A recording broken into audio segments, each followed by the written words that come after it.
camera. All righty. Today's February 7th, 2022. We're at the Atlanta History Center in Atlanta, Georgia. My name's Joe Bruckner. I'm a volunteer with the Atlanta History Center. And with me is Sue Verhoff, who is the Director of Oral History and Genealogy at the History Center. We're honored to have with us today Mr. Rodney Peterson. Mr. Peterson's a veteran of the United States Army, and he served in Vietnam, and he's here to tell us his story. It's part of the the Veterans History Project that was started by the Library of Congress to preserve the stories of our veterans. So, Mr. Peterson, we really appreciate you being here. And today we'll have a conversation, talk about your story, your life, your military experience, and this will be preserved at both the Library of Congress and the Atlanta History Center. Okay. So we're really honored to have you with us today. I'm glad to be here. Thank you. Would you give us your full name Rodney Lewis Peterson. and the city and state where you live now? The city and state I live now is Huntsville, Alabama. It's kind of quiet where I'm at. It's out of the outskirts. It's not the middle of town, but kind of like the suburban part of Alabama, Huntsville. So. Okay. And where and when were you born? I was born Brooklyn, New York, the 23rd of June, 1947. I have a brother, Lewis, who has now passed. My mother and father both passed, of course. They were Lewis and Barbara, my parents' name. We lived in Brooklyn at the time that I remember. We lived in I think it was the first, I'm not 100% sure, the first housing project in Brooklyn. Because I remember a sign on the side of one of the buildings that said 1947. And I looked at that sign like, oh, okay, I just remember that sign. And I remember the address. It was 312 Osborne Street when we lived on the third floor. And it was, my dad was, I think my dad worked for the sanitation department then. I'm not 100% sure. My mom was home, and it was the project 6 stories, 4 stories high. It wasn't that bad, but my parents worked, so neighbors would watch us, this, that, and the other. I went to public and Catholic school for a little while. Okay. I had one incident where I lost my bus pass, and I walked home from the school, and it was kind of chilly out. And I remember my mother buying me these new shoes, and you walk in sludge and stuff, it gets kind of, and I got home, she wasn't too happy with me. But anyway, it was, the upbringing wasn't that bad. It was at the time that I remember my brother and I, we played with the kids there, and everybody was right there. Yeah. It wasn't, the house there has housing projects, have maybe 10 or 12 buildings, and we kind of knew each other. And I remember, it was funny, across the street was they called them tenements, but they were apartment buildings across this main street. And I think that main thoroughfare at that time, I think it was Dumont Avenue. I'm not 100% sure. And there was a candy store there. And I remember at the time, you can get 2 candies for a penny. I don't know if you remember. They were like Tootsie Rolls, but they weren't like Tootsie Rolls. I can't remember exactly what they were. So we would cross the street, and it was a big street. And at that time, back in, I don't know, early 50s, there wasn't that much traffic. There was traffic, but not, And I remember crossing the street one day, and my mother says to me, she's looking out the window. She could see us from the window on the 3rd floor looking out. And she says to me, whatever you do, don't let your brother's hand go. Whatever you do, don't let your brother's hand go. Of course, my brother, he doesn't listen to me. We're only like a year and some months apart. And he took off halfway through the street for whatever reason. I saw the car coming, but I know we had enough time. He took off. That wasn't good. Didn't go over good for me. Did you tell your mom that? She looked and saw it from the window. I could hear her screaming, Rodney! And that was the end of that. So anyway, but growing up in that neighborhood, they tore that down, that whole apartment complex, and they put up another project And at that time, I think that was, I went to Catholic school there, I think that was, and then we went to, I remember the 55 when the Dodgers won the pennant, everybody was crazy. Yeah. I remember that. And I walked home and people were going crazy and screaming, everybody, you know, what the heck, you know. I was into baseball, but not like that. I didn't really get a grasp. And then he was telling us, well, this is what happened, so and so and so and so. My grandparents lived in East New York, which is 5 subway stops away. It was elevated train subway stops away. This is Brooklyn. And in that, when my brother and I would misbehave, my mother would call my uncle, would come over 5 stops, and then say, yeah, I'm gonna give you a little whack, just to, he never really hit us, he kind of scared us, but it was enough. Yeah. And you gotta remember, my mother was the youngest of 10, no, the shortest of 10. Wow. There were 6 sisters, 4 brothers. Yeah. But she's the shortest. Everybody in that family was almost 6 foot except my mother. Gosh. You know, it's craziness, but my mother's the shortest. So, but anyway, I mean, growing up, that childhood was good. Kind of, we did, you know, silly things. Yeah. When we told my mother the antics that my brother and I used to do, she didn't want to hear it anymore because we scared her half to death. You know, boys, you got 2 boys, and we do dumb stuff. You know, boys do. We just do. I remember. I'll give you one instance. We were doing something, and I fell. We were playing tag or something like that, and it was a piece of a glass bottle. I fell on it. You know, I felt a sting, but you know, you're a kid. You just, it hurt a little bit, but you keep playing them. And I felt something running down my leg, and I looked at his blood, but I figured, so just blood. You know, I didn't think of a big deal. But then my brother and his friend said, hey, I think you better go upstairs and tell Mom, you know. So I go upstairs, and my mother sees that. She goes, because I'm leaving blood tracks in the house, which is not nice. So my uncle's there, and I'll never forget this. It was peroxide, and peroxide just bubbles up, but it doesn't sting. It's not like iodine, but the thought of it scared me. So he says, I have to pull this out. There's a piece of glass in my knee. He says, I have to pull this out. It's not gonna hurt. When he said that, it hurt. I don't know why, but anyway. But anyway, we pulled it out. But then that was like the most dramatic thing at that time. And then we, from there, I think we moved. My mother and father wanted the best of, you know, talkative and having a good relationship at the time. I mean, you're a kid, you don't know. Yeah. The things my brother and I did were just.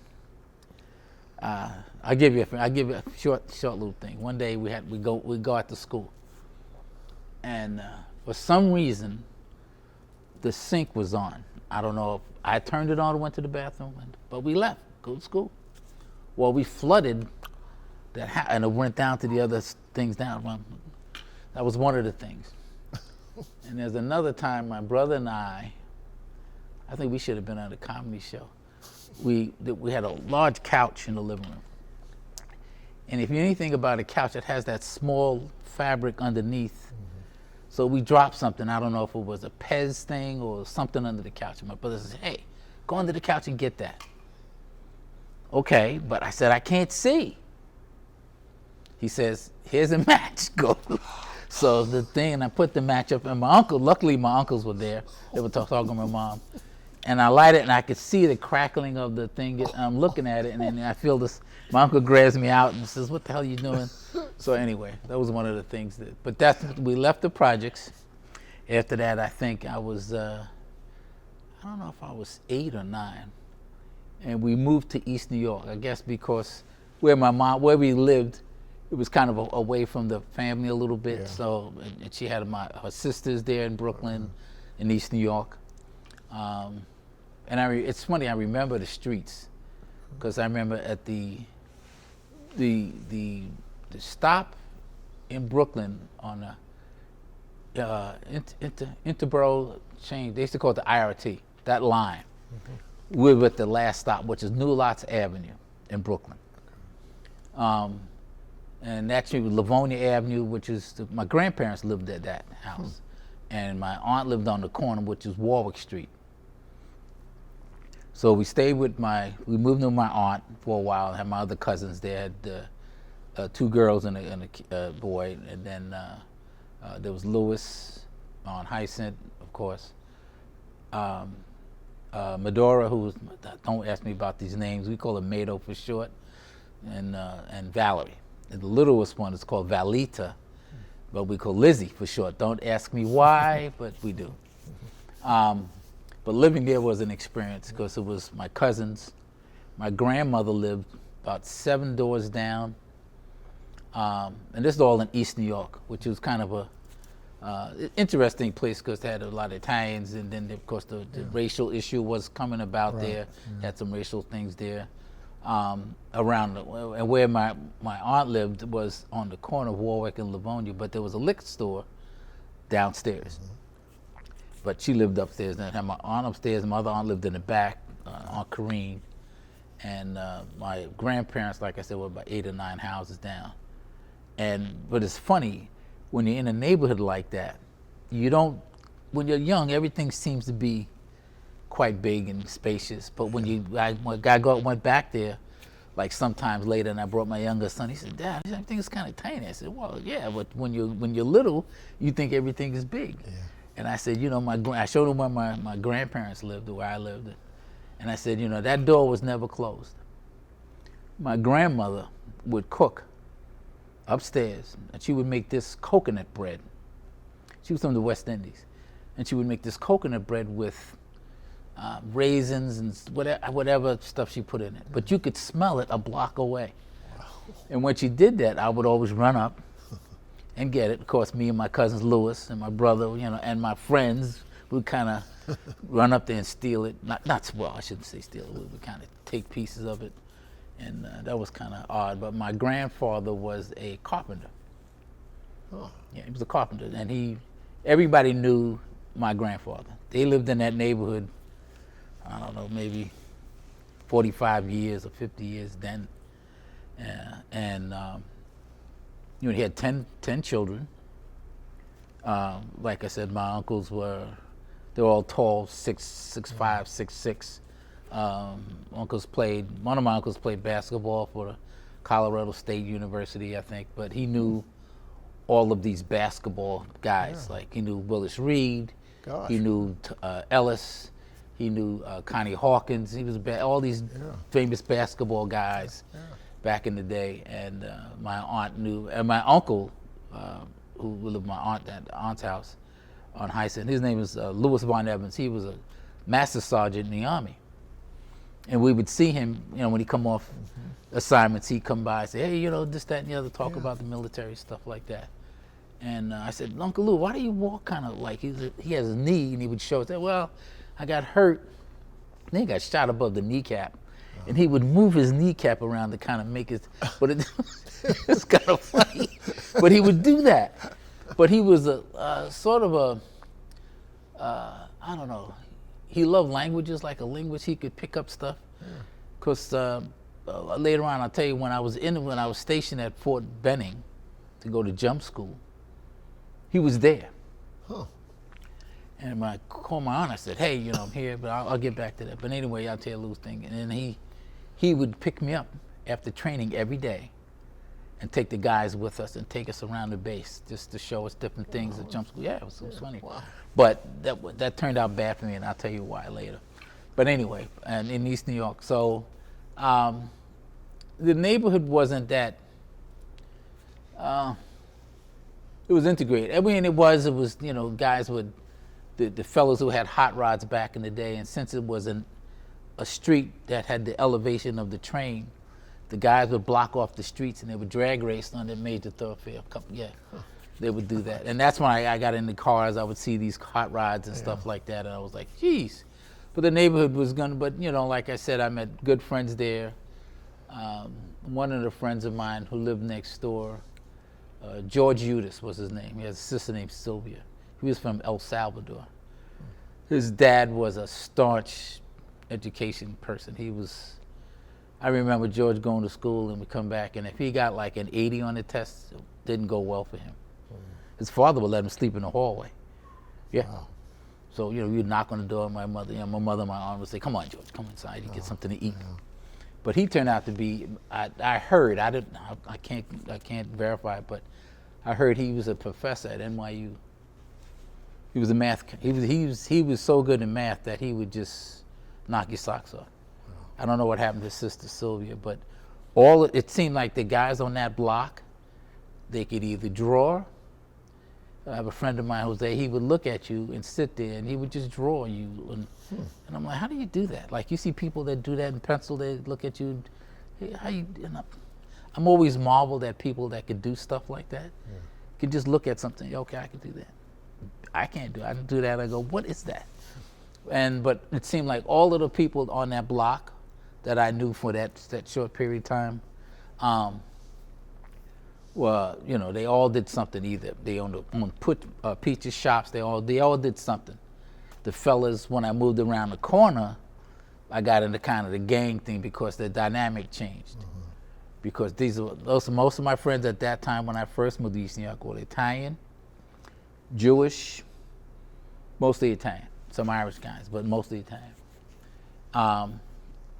But as I got older, I think 13, 14, we started having some issues. The first racial thing I had when I used to go to this guy, one of my friends, Anthony's house. And I think I was 13. I wasn't invited in. And I never understood, because we would go there all the time. We were in the same class together, we do stuff, this, that, and the other, but he had a sister, so I don't know what that meant, I don't know. So but, the parents, they said, no, you can't come. It was funny. But it showed you in a neighborhood like that, before that changeover, when we would throw snowballs together at people, and there was a gas station on the corner of Warwick Street and New Lots Avenue, a Shell station, if I'm not mistaken. And that Shell station, at night, we used to throw snowballs at the guys working there. One night, we're throwing snowballs in the winter, and he comes out, I'm gonna get you, little son of a guns. He used other words, but so we said, well, he chased us. I'm running down the street, on my street, and he grabs me. And he says, you're one of Abel's kids. And I'm like, what? He knows my grandfather? Are you kidding me? My grandfather was like 6'3".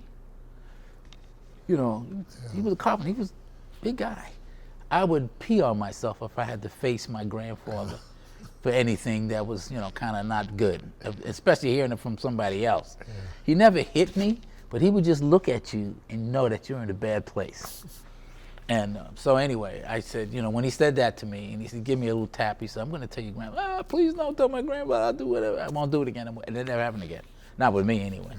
So that was one of the things. And that's what I'm trying to drive at, is that it seemed to me at that time like everybody knew everybody. Even though it's Brooklyn, everybody kind of knew everybody within an area of a couple of blocks. This one knew this one knew that one, that kind of thing. The school I went to, after I went to Catholic school when I moved to East New York, because the Catholic school I went to was called Holy Rosary.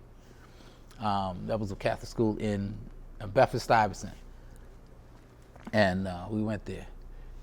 I'll tell you a little short thing just about that. When I was in the 3rd grade, I met some of the kids there, and one of the girls I met was my wife that I met later on. I used to pull her braids all the time, get in trouble all the time. I don't know, don't ask me why I pulled her braids, I don't know. Anyway, that's your short thing, it'll come back later.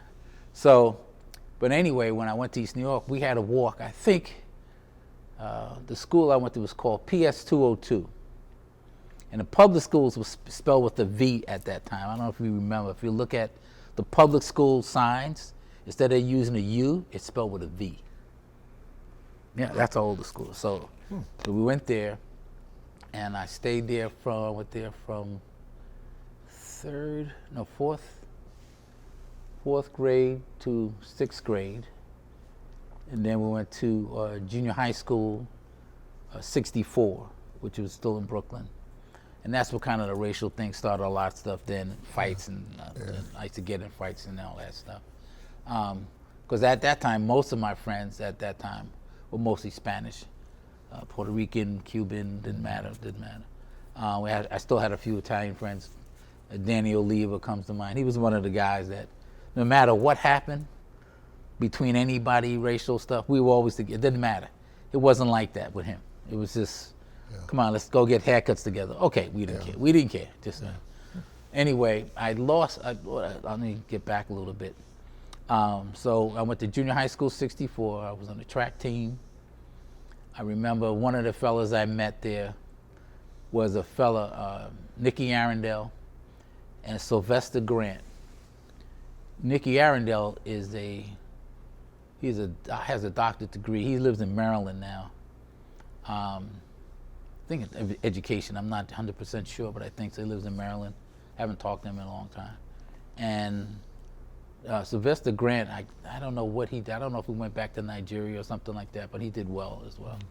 But anyway, junior high school 64 was kind of a crazy thing. And after I ran track with them, we did okay, but we didn't do, Brooklyn schools, a lot of guys that run. I mean, these guys, you would think these guys are grown men as fast as they run. It's like, geez.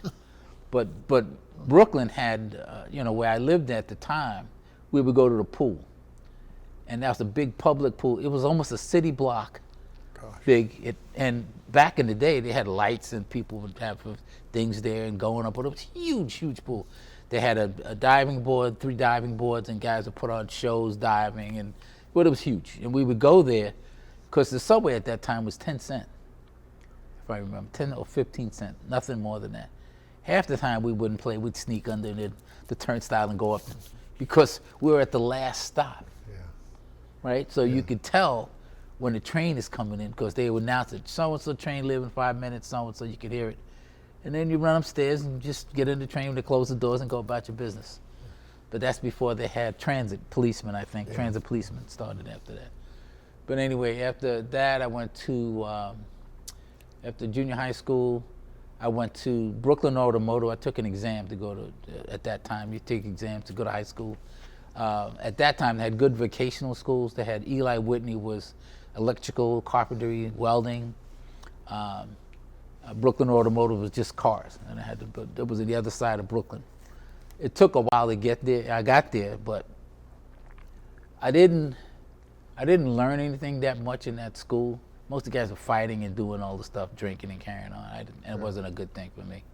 I did run track for that school for a little bit, but then I stopped because I said, I'm not learning. It's not a waste of time. Even though I was into cars, but I felt in my mind that the teaching wasn't that great. I knew guys in the corner that knew more about cars and hot rods and stuff and that kind of stuff. So I left Brooklyn Automotive, and I went to Franklin K. Lane, which is on the border of Brooklyn and Queens. If you know anything about the boroughs of New York, Brooklyn, Queens, Manhattan. So, but they had a lot of racial stuff there. I played handball, and one of the guys on that team, we won the city championship playing handball. That's with a glove with the black ball, stuff like that. Yeah, it was it was something. And then I got in a couple of fights there. Anyway, and that fight started from a fight with my girlfriend that these guys in the old neighborhood where I lived at in East New York chased the girls one day. So one of the guys, she said, but one of the guys I know, it's this guy, so-and-so. I said, it can't be. She said, yes, it's that guy. I said, well, he's in one of my classes. I said, I'll talk to him when I get to class. But I saw him, I don't know, maybe a day or two later, and then when I got to class, I said, hey, your guys did so-and-so. Well, so what? And I hit him, so that didn't go over well. So my grandfather come up to school, and it wasn't a good thing. My mother was upset, so they said, okay. My mother said, we're gonna move. So her job, she got a job working at, I think it was Lefferts General Hospital. It was in Crown Heights section of Brooklyn, which was more going west and south, I guess. And that area there, it was kind of nice. It was kind of quiet as far as racially kind of thing. Like it wasn't that kind of. But I met some fellas there, and I went to the high school there, and that's when I hooked up with Nicky Arundel, the guy I was telling you, lived in my old neighborhood. He went to the high school. So he said, oh, you got to do this, that, and they had a good track team. There's some other stuff going on. I played handball for that school. We didn't have a football team. Certain high schools didn't have enough, I guess, funding for a football team. They didn't allow it. But had we had a football team, I think the school would have been really, really good. They had a good basketball team. We played, did we beat them? No, I think they beat us by one. Power Memorial High School. At the time, Luau Center was Jabbar went to that school, and they played us in a league game, and they beat us, I think, by one. Wow. And we were up most of the game and then lost it at the end. It was kind of, the crowd was crazy. But that was one of the schools. And the reason I tell you about this is because that school, Wingate High School, was shaped like a banjo. Round and had when we ran track in the hallways in the winter, we'd run that whole section up and down like a banjo, and we did that. But then, after Frank K. Lane graduated, we did that. It was a good school. I mean, it wasn't that, you did what you did. Although some of the teachers I felt didn't really promote you to go to college. There were other things they wanted you to do other than that. So, but anyway, well, left that after high school, but I did meet my wife at the time. When I graduated, she was in a class below me, and then we went out took her for graduation and stuff like that. And my mother says, "All right, what are you gonna do?" And I said, "Well, we're gonna take this girl, now." And it was kind of bad because I had 2 girlfriends at the time, and I had to pick one, which wasn't a good thing for me. My mother hit me in the head and said, "What are you doing?" I know better than that. But anyway, after that, after high school, I worked for my uncle had a record store on Franklin Avenue. And this is like 64, 65, I think 65. That's 65 because I graduated 65. So I worked at his store, which was not too far from where I lived, but it was further going towards downtown. Eastern Parkway was Franklin Avenue, and where he put his record store was 3 high schools. One was Bishop Glaucon, which was mostly girls high school. Okay. Then it was 2 one was called Elizabeth Arden and something Burton, and there was 3 girls' schools right there. And they would come into the shop and I'd throw them out. I had a lot of problems because they would take stuff. They say, "Oh, can you play this record for me?" And they got bags, so you can't see everything, So anyway, I remember distinctly they would come in and do stuff like that. But then there was during the blackout, I don't know you could see, I remember one of the customers came into the store and he said, "Why are the lights blinking down the hill?" So I'm like, "What are you talking about?" And he's looking, you could actually see the lights blinking coming towards me up the street on Franklin Avenue. You could see like a half a mile away. I'm like, "What is that?"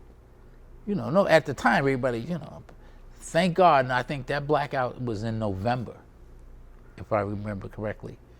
And there was a full moon out. Yeah. Bright, big moon. You could see, it's 9 o'clock at night, but you could see everything. It was that was so bright. But then the lights went off, and then you see policemen trying to direct traffic. And Eastern Parkway is a major thoroughfare. It's huge. And the lights were out, and people were kind of, that was rough. So I couldn't get in touch with my uncle who owned the store. He worked in Wall Street. So I said, I just better lock up and just get out of here because now I got to walk home, which is like, let me see, Franklin Avenue. I think it was like 10 city blocks. So I get home. My mom says, "What's going on?" She says, "Hey, the hospital's closing, the lights, we ain't got no lights and blah, blah, blah, this, that, and the other." My mother was a switchboard operator at the hospital. Oh. So there was no lights and this, that, and the other. What are you going to do? I says, "Well, what are you going to do? Nothing we can do. We had candles, but the park, Prospect Park, the big park in Brooklyn, the lights were on in the park. Don't ask why. I don't know what grid they were on, but it was on. But I remember that distinctly. And at that time, some friends came over and they were kind of nervous. I said, "Well, stay at my house," and it was kind of fun. And after that, that was the big thing. And then what happened then? I got in a couple of fights after that, and some other stuff I'd rather not get into. But anyway, I got my draft notice. You have to go to the 18. So I said, okay, and from the draft board. So, at 18, you have to go down to the draft board, which is downtown Brooklyn. And right next to the draft board is the courthouse. So, at the time, you get down there and you have to sign your papers and you're 18, blah, blah, blah. Then you have to go to the physical. After you're 18, they'll send you another notice. You have to go to get a physical. And the physical is really not, open your mouth, look at me. All right, you're okay, go ahead. But at the time, I got in trouble, got in a couple of fights, and between that and that, and they said, you kind of I was going to go to military. I figured I wasn't going to go to school. I figured, I don't know what to do. But when I went there, they said, we're going to classify you as 1Y. I said, what is that? They said, well, you got in a couple of tussles. You got some yeah. So I said, what could I do to rectify that? They said, well, you have to do this thing and sign a waiver, and I did that. And they said, then they send the 1A classification. Once they did that, I knew that was the end of that, because, and I really wanted to do that. I figured, well, for me, it might be the best thing. Because my uncle told me years ago, even prior to that, he says, you can go to the military, but you can make it to what you want to be, kind of. If you like it, if you can do stuff. There's bad things, assignments and stuff that you're not going to like. But if you kind of muddle your way through that, you kind of get your niche, you can kind of do okay. And I always kept that in the back of my mind. He says, so I said, okay.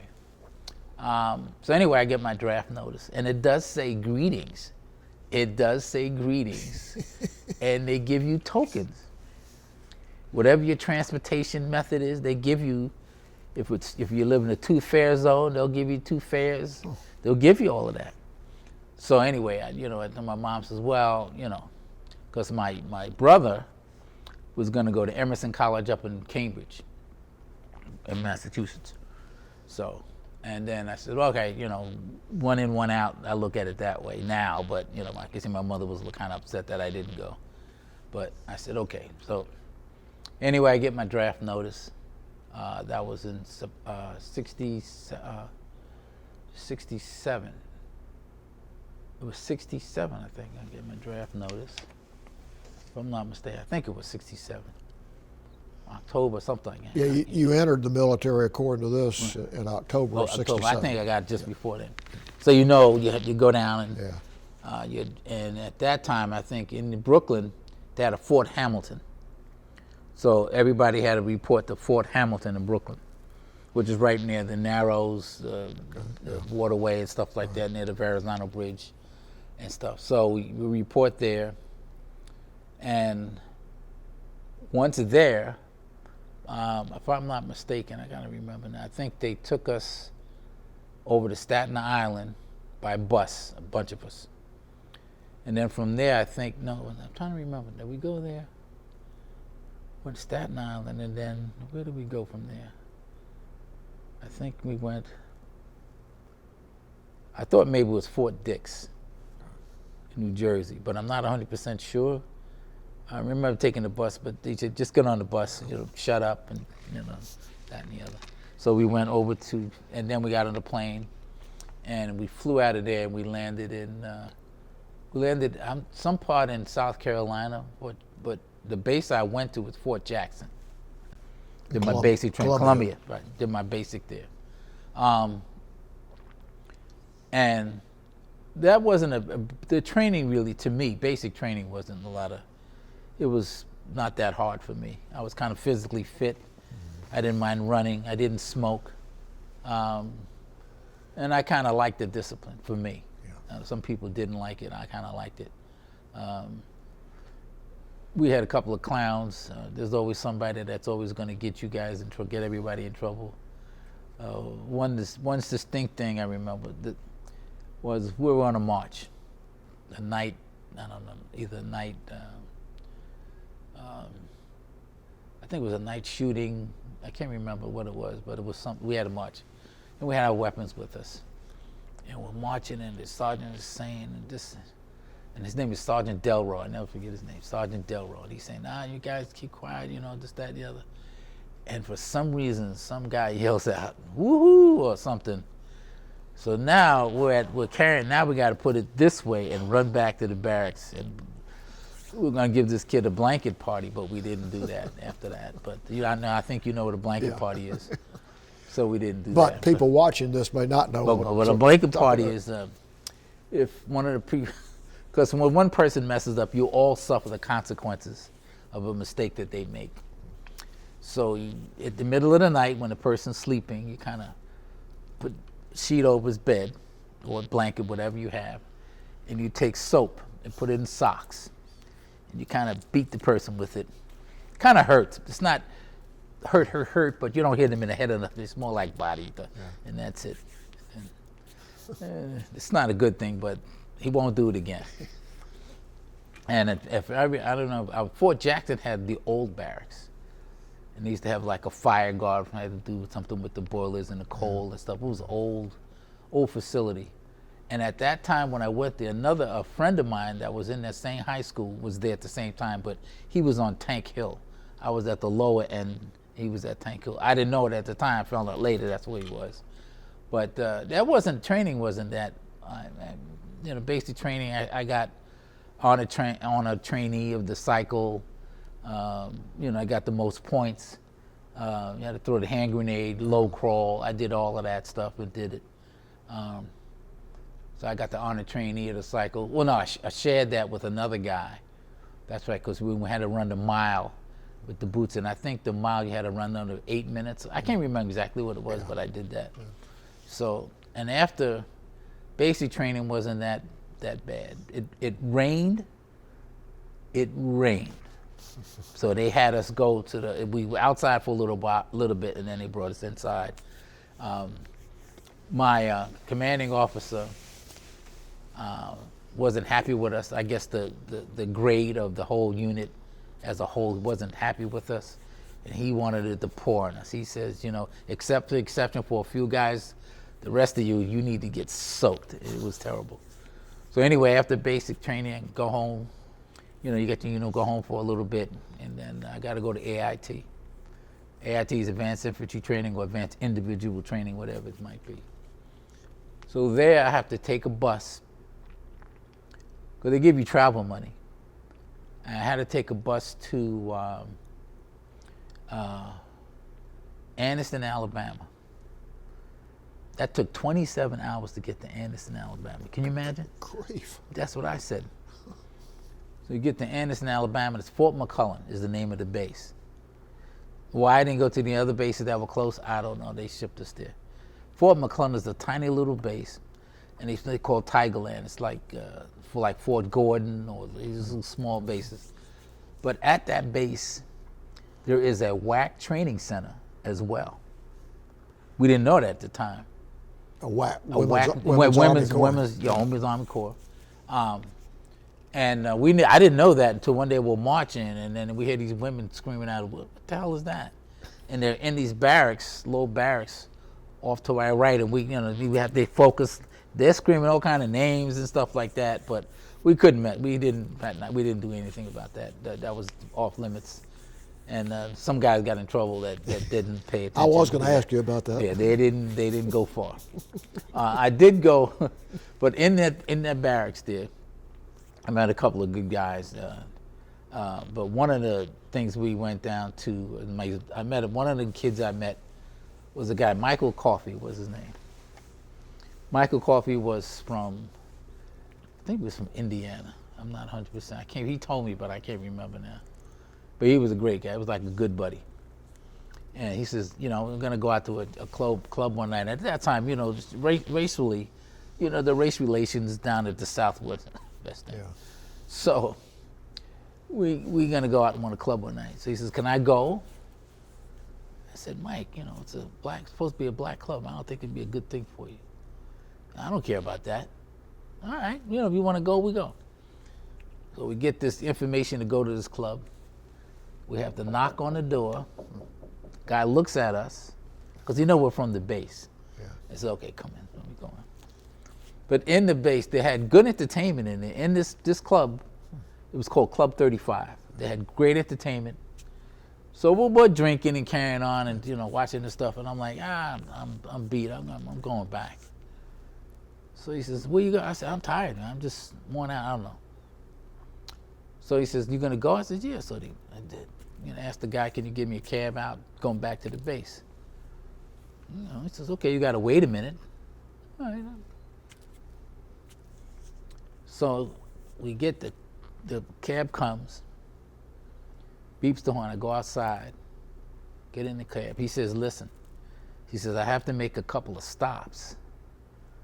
So it was, you know, white cab driver looking at it. I'm like, a couple of stops? He says, yeah, I got a couple of stops I have to make. Do you mind? So I'm like, I'm in Alabama. I mean, you know, okay, but I have my knife on me, so I don't care.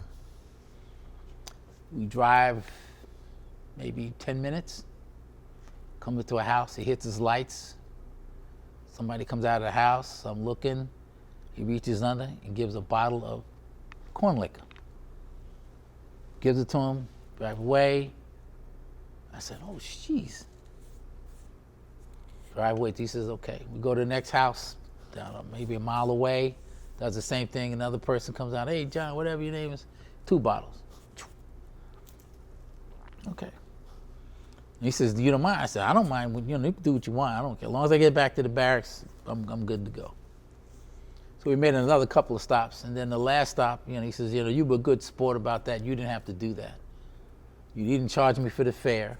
And he gives me a bottle. He says, yeah, take a bottle. So I take it into the barracks.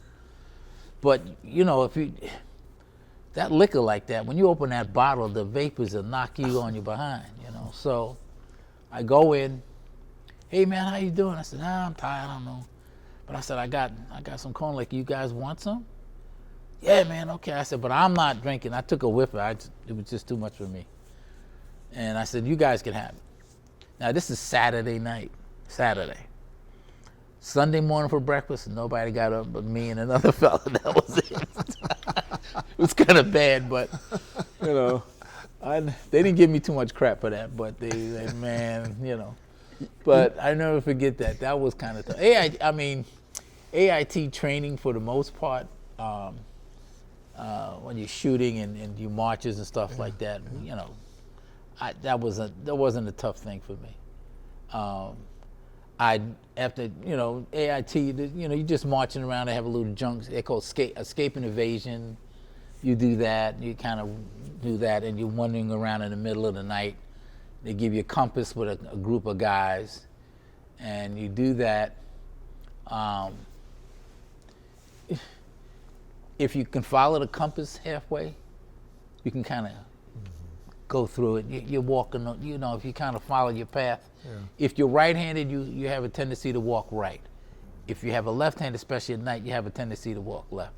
So you kind of, you know, kind of look at, and then when you see, I fell in a puddle, by the way. And I didn't have to do the whole course because they saw me. I had my rifle, so we get in there, and I'm like sopping wet. I get out, and my friend says, man, it's cold, you know, I'm like, ah. So they see me, I don't know who, one of the sergeants sees me, he says, what the hell happened to you? So I fell in this puddle, but I mean, I fell in it. Wow. He says, well, you can't do the rest of the course like that. So he says, I'm gonna take you back. He took me back to a tent. I had a little fire there, stuff like that, to kind of dry off and stuff like that. I mean, I was more than halfway through it. Oh. The way I was walking was the right way, so they kind of let me go on that. But the guys at the back laughed, and they said, you know, you fell in, but you didn't see that? I said, it's dark out, I didn't see it. But after AIT, I never remember signing anything to go to jump school. I don't recall anything like that. After graduation, they said, get on the bus. You have to go to Benning. I'm like, what are you talking about? Yeah, I'm serious. I said, what are you talking about? I said, no, get on the bus and shut up. And you're going to Fort Benning, to jump school. And I'm like, what the hell is he doing? Anyway, I got on the bus. We go to Fort Benning. In the process, I think I told my aunt or my cousin that I'm going there, or like on a phone call. I can't remember, but I remember getting there, and you know, everything is run. you know, push up, sit up, shut up, do this, do that. And, you know, the training, I like that. I mean, I like that kind of stuff because it keeps you sharp. You know, you keep your uniform together. You know, you kind of, and a lot of people, or men, I put it that way, that went into the, it teaches them personal hygiene, which is a good thing. You know, some of these guys, you look at it and say, I don't know where you guys are coming from, but this is not going to wash, guys. So, which was nice in that way. In my barracks, though, was General Knowlton's son that was in my graduating class at jump school. And he gave him the blood when he pulled up in the car, and then you see the star, and I'm like, jeez, you know, you get a little general showing up. But my uncle would take us around, like I said, after training every day. And most of the jump school training was running, push-ups. I didn't like the police call picking up cigarette butts and all that every day, but that's part of, you know, the system. That part I enjoyed. I really enjoyed that part of it. If the jump school, because it's a 3 weeks, 3.5 weeks I think it's 4 weeks if you have a 0 week, but we went right through. We got off the bus the next day, they had us out doing stuff. You go through training and, you know, the tower, and the first time you get in the tower, you look out and the guy taps you on the butt and you're out the tower. So you do that a couple of times. You know, you learn how to land your PLFs, you know how to do all that stuff, landing and, you know, your toes and your side and your hip and you roll, and then they teach all of that. So that was kind of good. So then we did that. The first jump, I think the wind knots when we went to the briefing was, I don't know, 2 miles an hour, 3 miles an hour. The first jump was out of an old C-119 boxcar. I don't know, that was a double pylon back thing. We jumped out of the doors. That thing was, oh my goodness. You know, that thing was, I couldn't wait to get out of that plane. That thing was noisy, it was crazy. But the first jump, you make the jump, nothing.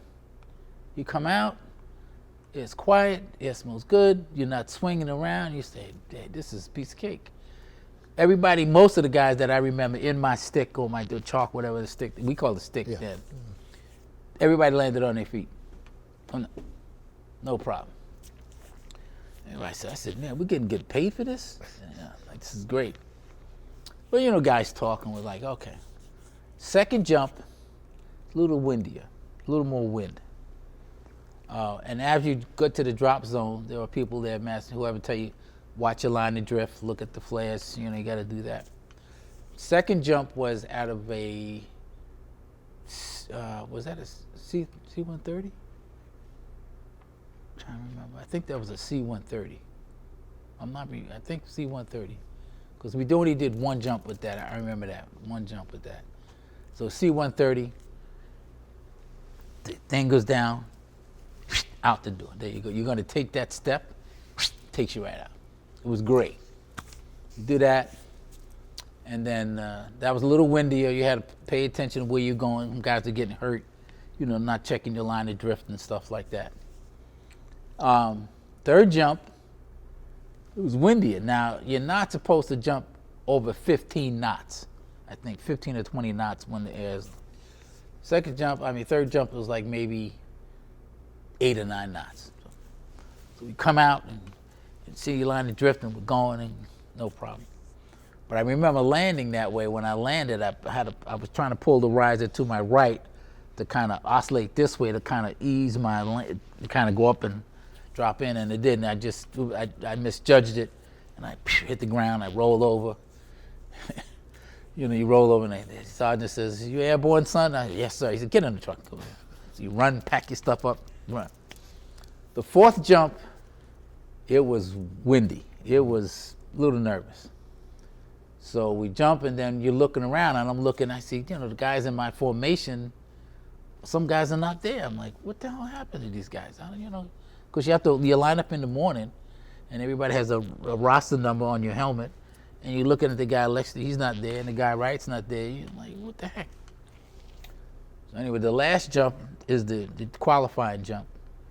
You have all this weight. You have sandbags on you. You have a weapons container with supposed to carry your weapon with you. You know, all that stuff.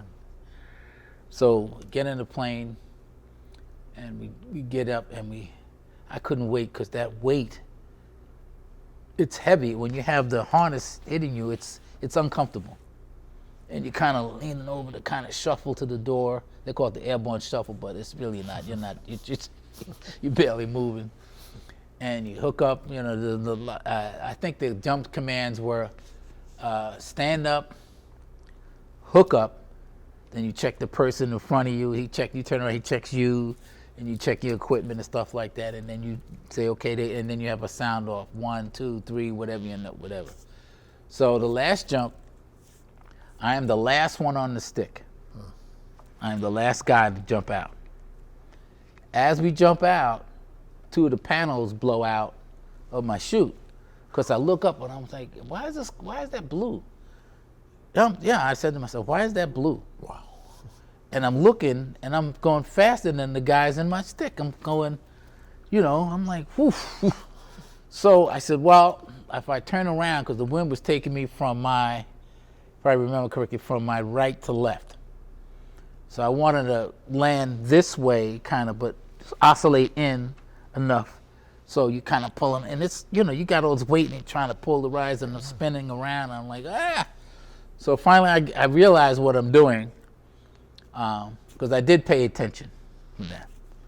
And I hit the way I hit, I kind of hit my foot a little bit, and the weapons container was on my left.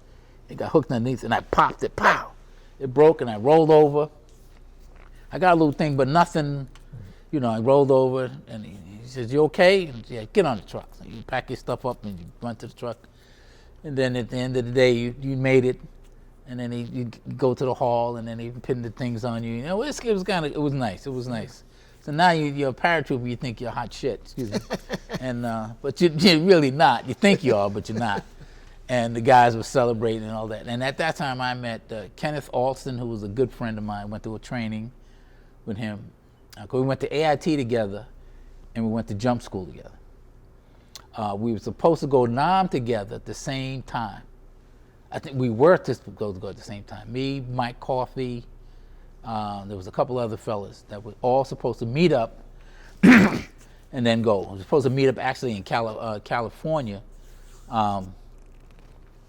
And when we meet up in I think that was end of February. I think it was February. I'm not 100% sure. February, because of March. I think we got there in April. And this would be 68. Yeah, right? 68. We got there late because of something. They kept us in San Francisco, the depot, for like a while longer than normal. I think you were supposed to be here a few days. We were like several weeks we were there. Could that have been because of TET of 68? It could have been.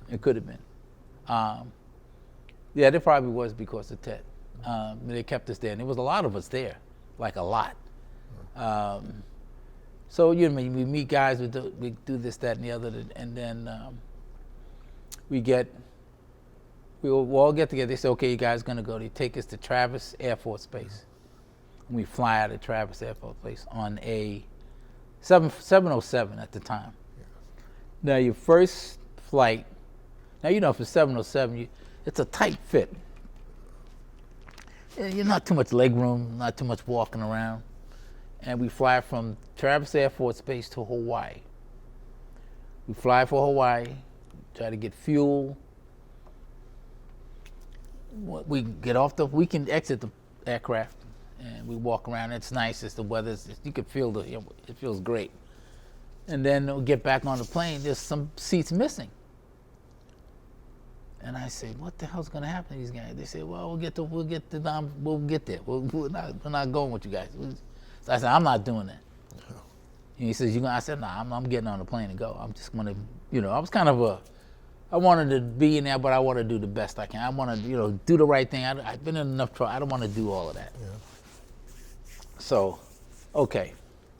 We go from Hawaii we flew to Guam. And at Guam, all you can see is aircraft lined up on the tarmac. That's all you can see, B-52s, other aircraft, but as far as you can see, it's just aircraft. and the smell of that fuel, whew, it'll get you. It's just, it's hot, and it's like, geez, guys, you know.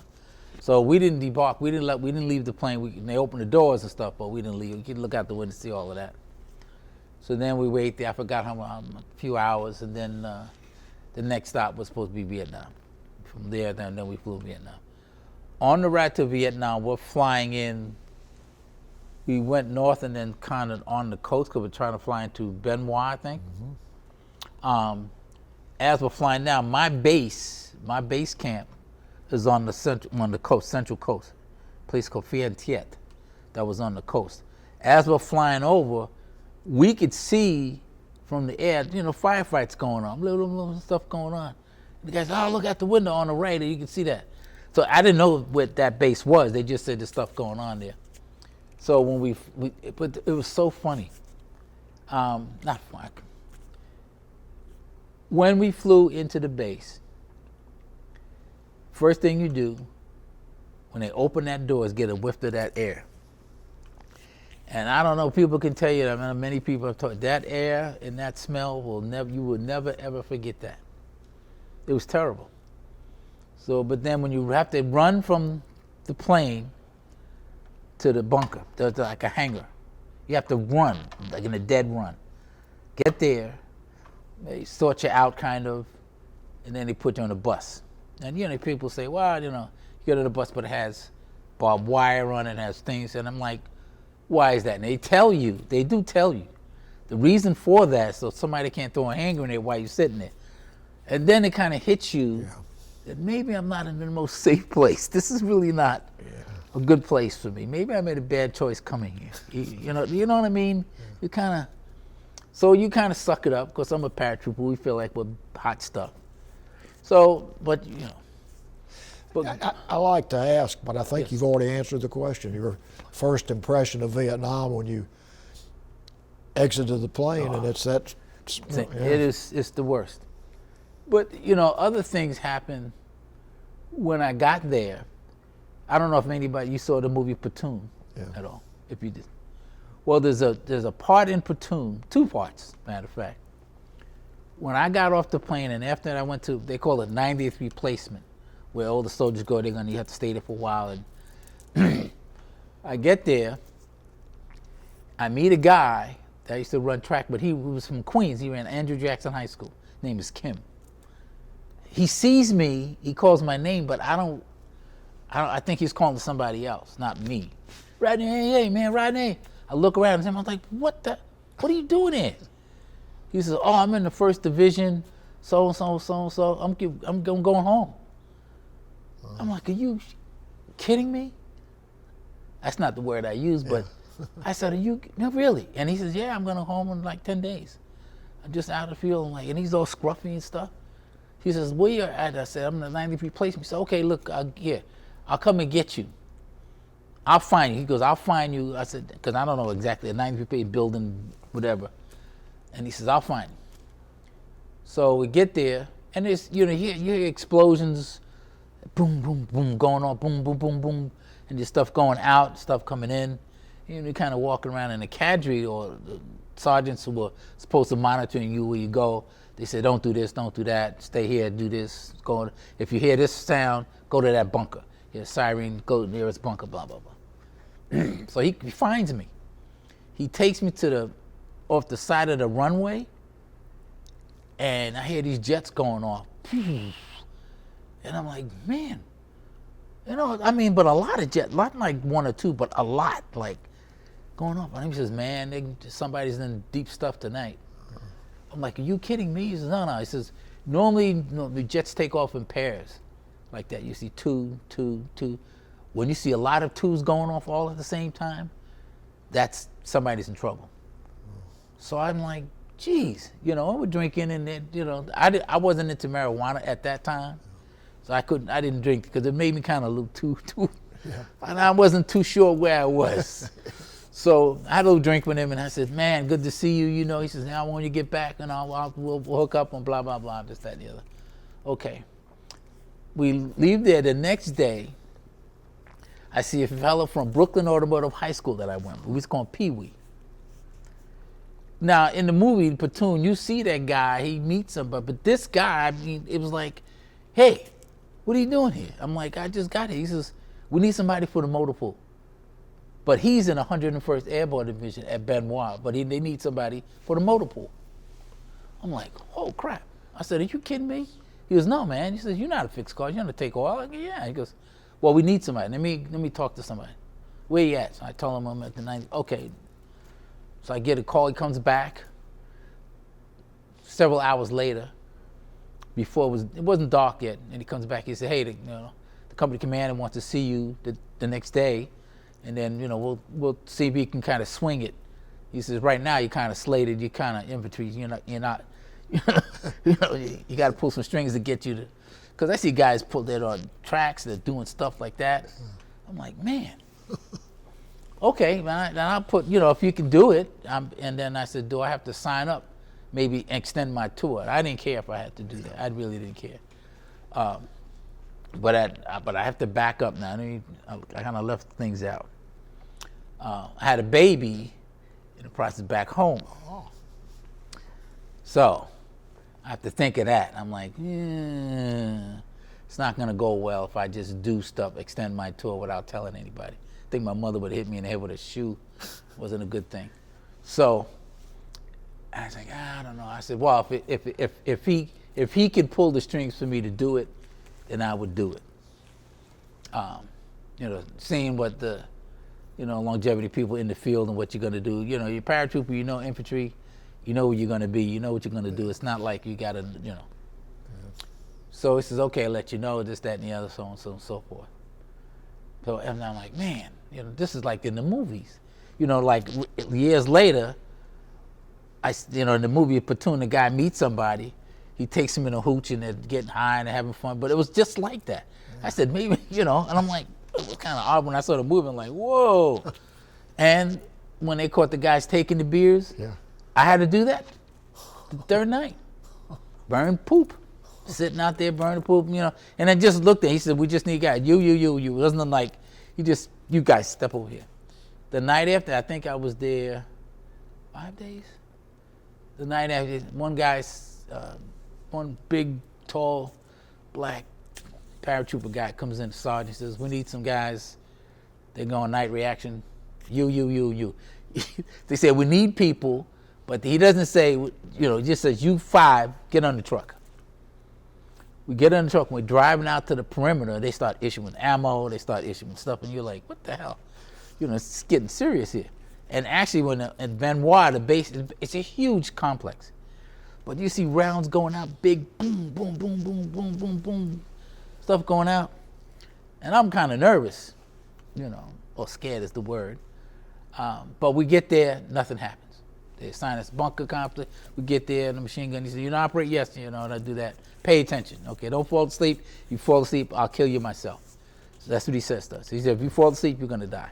But that's not going to happen because we're not going to fall asleep. So, all right, the next day after we come there and get us, they take us back in the morning. We come back, they say, okay, you guys got to zero in your weapon. So they take us out to this little look like a field. They have some targets up, they assign us your weapon. You go in and say, it's raining now. So if you're sitting in the rain, you're trying to pick up it's pouring rain. You're not going to see anything but raindrops. You're firing a weapon, you don't know if you're hitting anything or not. Firing a weapon. So we do that, try to zero in your weapon. To be honest with you, I don't know if we zeroed in or not. I just aimed, and I thought I could shoot, and I said, okay. So you do that, you sign your weapon, this, that, and the other. After that, my friend comes, he says, hey, they're still trying to get you into the motor pool, but I don't know. He said, you got to wait another day. Well, that night, they came and got us. Get on the chopper. Ben left. Oh. Yeah, that was crazy. So it was like, but I didn't go to, Vietnam had different corps. It was 3 corps, 4 corps, 1 and 2. They need people in 2 corps, which is a large area of operation, huge. Yeah. So one of the people that I met in 90th replacement told me, hey, you might go to 173rd, And I said, okay, 173rd, because the 82nd was mostly guys in Saigon. They were out in the field, but not like the rest of the units were. So I said, okay, that doesn't matter. I was frightened anyway. I was scared either way I went. And you hear whispers of guys say, man, the guys up north are getting the hell beat out of them. I'm like, really? But you're thinking, in my mind, we got all this technology. I'm saying, we got air power. What are we doing? You kind of, the thought kind of runs in there, but not a lot. It kind of goes over. So, I'm thinking, he says, okay. He says, Peterson, you're going to a place called Viet. Everybody else is going to Fubai, this place, that place. You and the other guy, you're going here. I'm like, what the hell? My friend that I met, Kenny Austin, those guys, they're not there yet. They're behind me, right? Because then they didn't get on the plane. They want to stay in Hawaii and hang out for a little while. So I get to Viet, we're flying, and I'm like, oh, this is not that. Well, it's on the coast. You get the sea breeze, right? It's April, but nice breeze. It's just like, whew, it's great. There's still stuff going on, mini test stuff, little stuff going on. Well, I get to the base, and I'm like, man, this is not that bad. Oh, okay. We get off the chopper. We flew in by a plane, a C-130, landed. We got off, and we got assigned to the company. We had to go across the runway. He said, the Air Force guys are here. You guys are over there. Air Force guys had barracks. We got tents. That's what it was. They had showers. We had bladder bags. Bladders. So, but anyway. So, the first I get off, I get assigned to the bunk. You can't sleep. I couldn't sleep at all. I didn't sleep good. And then it says, okay, we're going to take you out. Let me back up. I'm sorry. Before I went to that guy, after qualifications with the M16, they take us out to what they call P training. They take you out on a little operation, squad size, and they throw dummy hand grenades. And what do you do if a hand grenade goes off and stuff like that? You do that for one day, one whole day, if I remember, morning, and then we went out. Now you're in the confines. You think you're out in the boonies, but you're really not. You're in the confines of the base. And they do that to see, I guess, what your reaction would be if somebody throws a grenade at you. The first thing is drop down right away. Don't run away. Don't just drop where you are, because the blast most likely might not hit you. It'll go around you instead of hitting you. So you do that.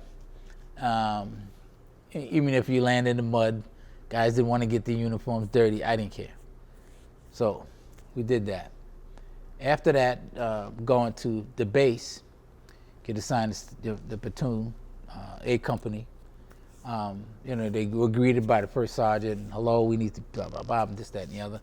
He says, listen, we're going to assign you your gear. You're going to go on a op in a couple of days. So just be ready to go. Like, okay, where am I sleeping? You're going to go here, this tent here. And we're sleeping in tents, a little tent thing. And I'm like, okay. They tell you where the chow hall is, this, that, and the other. But you still you're not orientated or what you got to do. You're kind of still frightened because you don't know what's going to come next. Rounds going out in the middle of the night, boom, boom, boom, boom. Choppers are flying over. I'm like, okay. After that settled down, I got assigned to my squad. They said, what is your name? Rodney. They said, oh, we got another Rodney here. His name was Harold Rodney. His last name is Rodney. Figure that out. And he's a grenadier. They assigned me the grenadier, which is I'm like, that's kind of weird, but anyway. And describe what a grenadier is. A grenadier is a grenade launcher. It's a 70, it looks like a big shotgun. It's about this long. Right. You breach it out, put a 40 millimeter shell in there. And at that time, they had only, when I first got that weapon, I only think they had HE rounds at first, but they assigned beehive rounds later on. Yeah. And you know what a beehive round is, it explodes and it has fichettes that go out like that.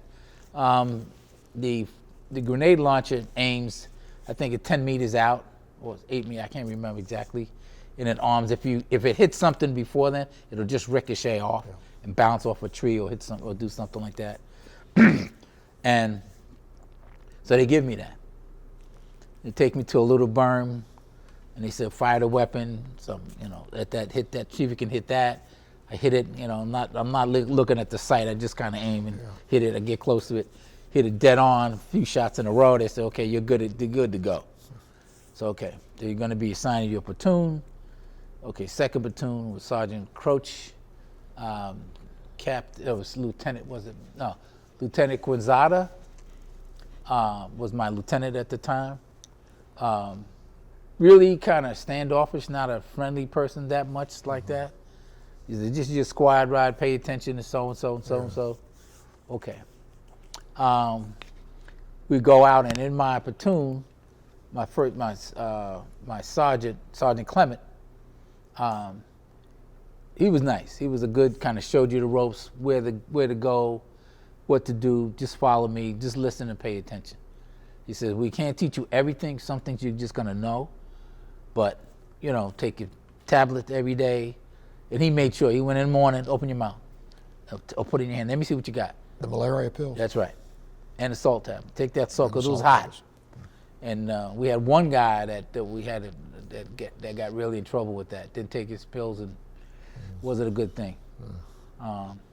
We had a couple of guys who they got these red ants, these insects, red ants. Those some tough hombres. I'm telling you, they're really tough. They would get in your area. When you go through the jungle, these red ants would make their homes in the trees or branches and stuff like that. And when you chop them with a machete, you're making a lot of noise, you're making a lot of stuff, and they fall on you. Now you got your rucksack, which you had to learn how to actually wear properly, and you can't do it without some cardboard to get on your back. You put cardboard in between it, when it soaks in and gets the sweat, it fits on you. So you can carry the weight, but it kind of distributes the weight on your back. And they'll show you how to do that. The guy said, well, you put this, that.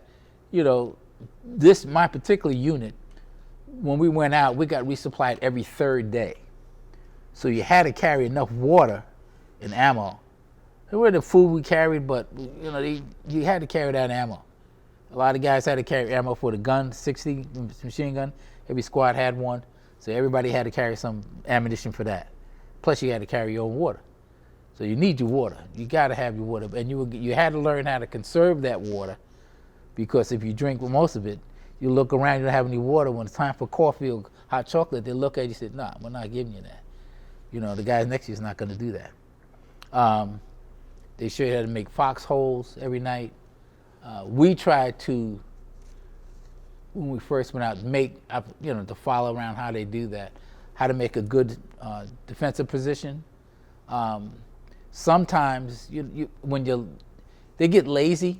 This is my opinion. Certain areas you're in the jungle so long, they wait to get to the night position, but they waited too long to get there. So now you're sleeping like really on the top of the ground, behind a stump, behind this, and it's really not that much shelter like that. If you get something happens to you, it's not going to be it's not going to be good. Things. You can't get away from everything, but at least most of the time we had a night position where we dug a foxhole, or in a place where we figured that was going to be a good thing. The first couple of operations we went on, I can't remember all the places we went. I have to look in the book, because he had all the places and times and where we went and this, that, and the other. Jerry, in fact, speaking of the book, this might be a good time for you to go to that map. Yeah. And show where you were most of this time, just a general area. Let me show you the map point it out, and we can get a picture of that. Let's see, that's the general, that's my company commander. Let's see where we were in the map here. These are the guys that came over in '67 on the boat. There was a big map in there, I thought. Yeah, there is a map. I have to find it, though. Oh, here it is. There it is. Here's the map. I'll hold this up for you. We can grab it. And this is, their area of operation was here. I don't know if you can see it. Although we traveled up here every now and then. And sometimes the platoon sergeant, sometimes they would tell you exactly where you're going to go. Sometimes they didn't know, to be honest with you. Something come over the horn, and they'll say, hey, you guys got to go here. Somebody's in trouble, blah, blah, blah. whatever. When we went up further north to Delot, and we were supposed to help the 173rd at that time, was working up a little up that area, and they got into some heavy stuff, and that was in May. I think that was May. Yeah, this shows, just as a refresher, shows Mini Tit, May 68, Right. Battle of Song Cong. Right. And then 668, Lot. And then you've got 3 or 4 more I can read Right, if you yeah, want to. right. So we got in some of the fellas. I didn't know some of the wounded guys that got hurt in that operation. I just heard about that, but I didn't know them.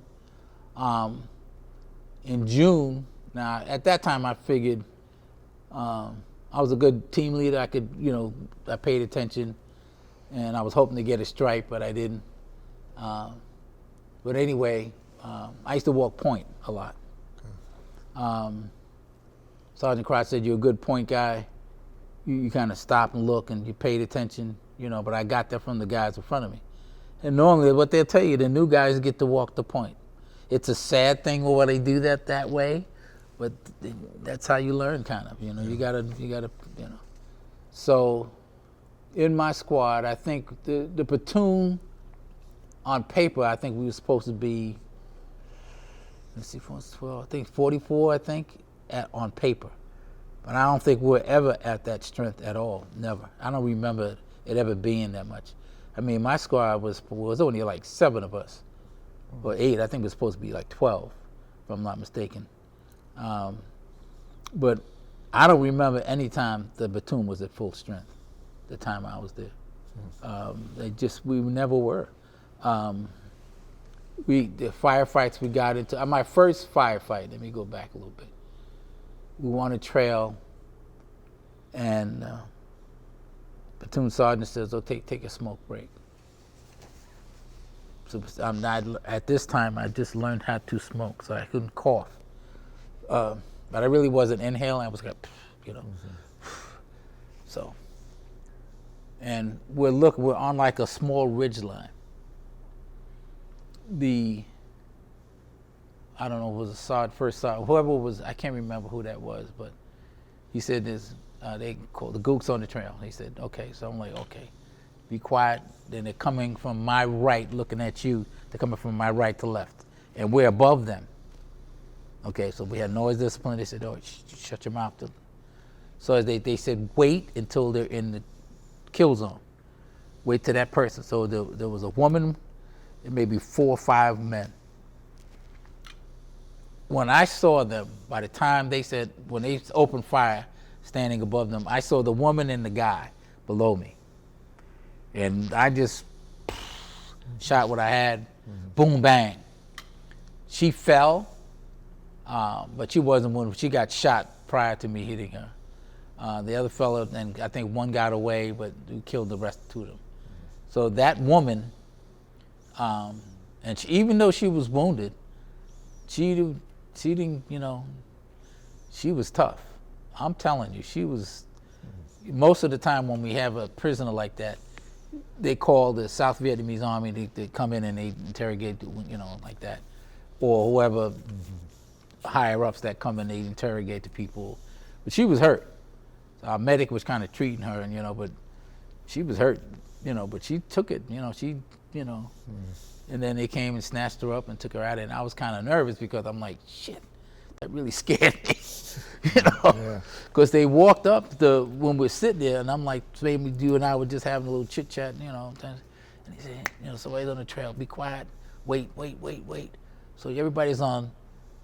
You gotta actually take the safety off your weapon, whatever weapon you have, because now you're ready to fight. You can't walk around with that weapon on full auto or whatever, put your hand there because it's going to go off. And there were incidences where M16, you drop it, it'll go off. And it's terrible. So any hits, I didn't see that, but I heard about that. So that was kind of the thing they tell you to watch out for. And you're scared, I don't care what people tell you. Yeah. I don't know. I'm with my guys. I know if they tell me we're going to do that, I'm going to do it. But I'm telling you, I'm not going to be happy about doing it. So anyway, we're going back, and then as we're going back down, and after we clean up and brass, I see a pair of sandals. So the guy said, Rodney, why don't you pick those up? That was a souvenir, you know. And then I said, well, I kind of was indifferent, but I picked them up. And I'm carrying them on my rucksack, and then something says to me, why are you carrying a dead man's sandals? I'm like, you know, but you don't think of that in a minute. Yeah. You know what I mean? And the guy says to me, man, you don't do that. Get rid of them damn things. But it depends on, a difference of opinion. You have all these guys. One guy says, yes, that's like a souvenir type of thing. And I'm like, I'm not really not happy about killing anybody, but I mean, I will, but it's not something I'm going to look forward to. You know, if I can protect you to get out and go home, then I go home, you know? So, but you're thinking like that, you know, like, you know what I'm saying, but it kind of, so then after that, we went to a couple more things, you know, a couple of bad firefights, and it always seemed to me, I don't know, now that I'm older, you kind of reflect on different things, why we did certain things or how we did them. It just seemed that it was kind of odd to me, because the enemy was real quiet. Okay, real quiet. Now you got to think about that for a second. We didn't have the noise discipline that they had. Recon had it, and I tried to volunteer for that, but they were all booked up at the time. I just wanted to do that being recon, LRPs.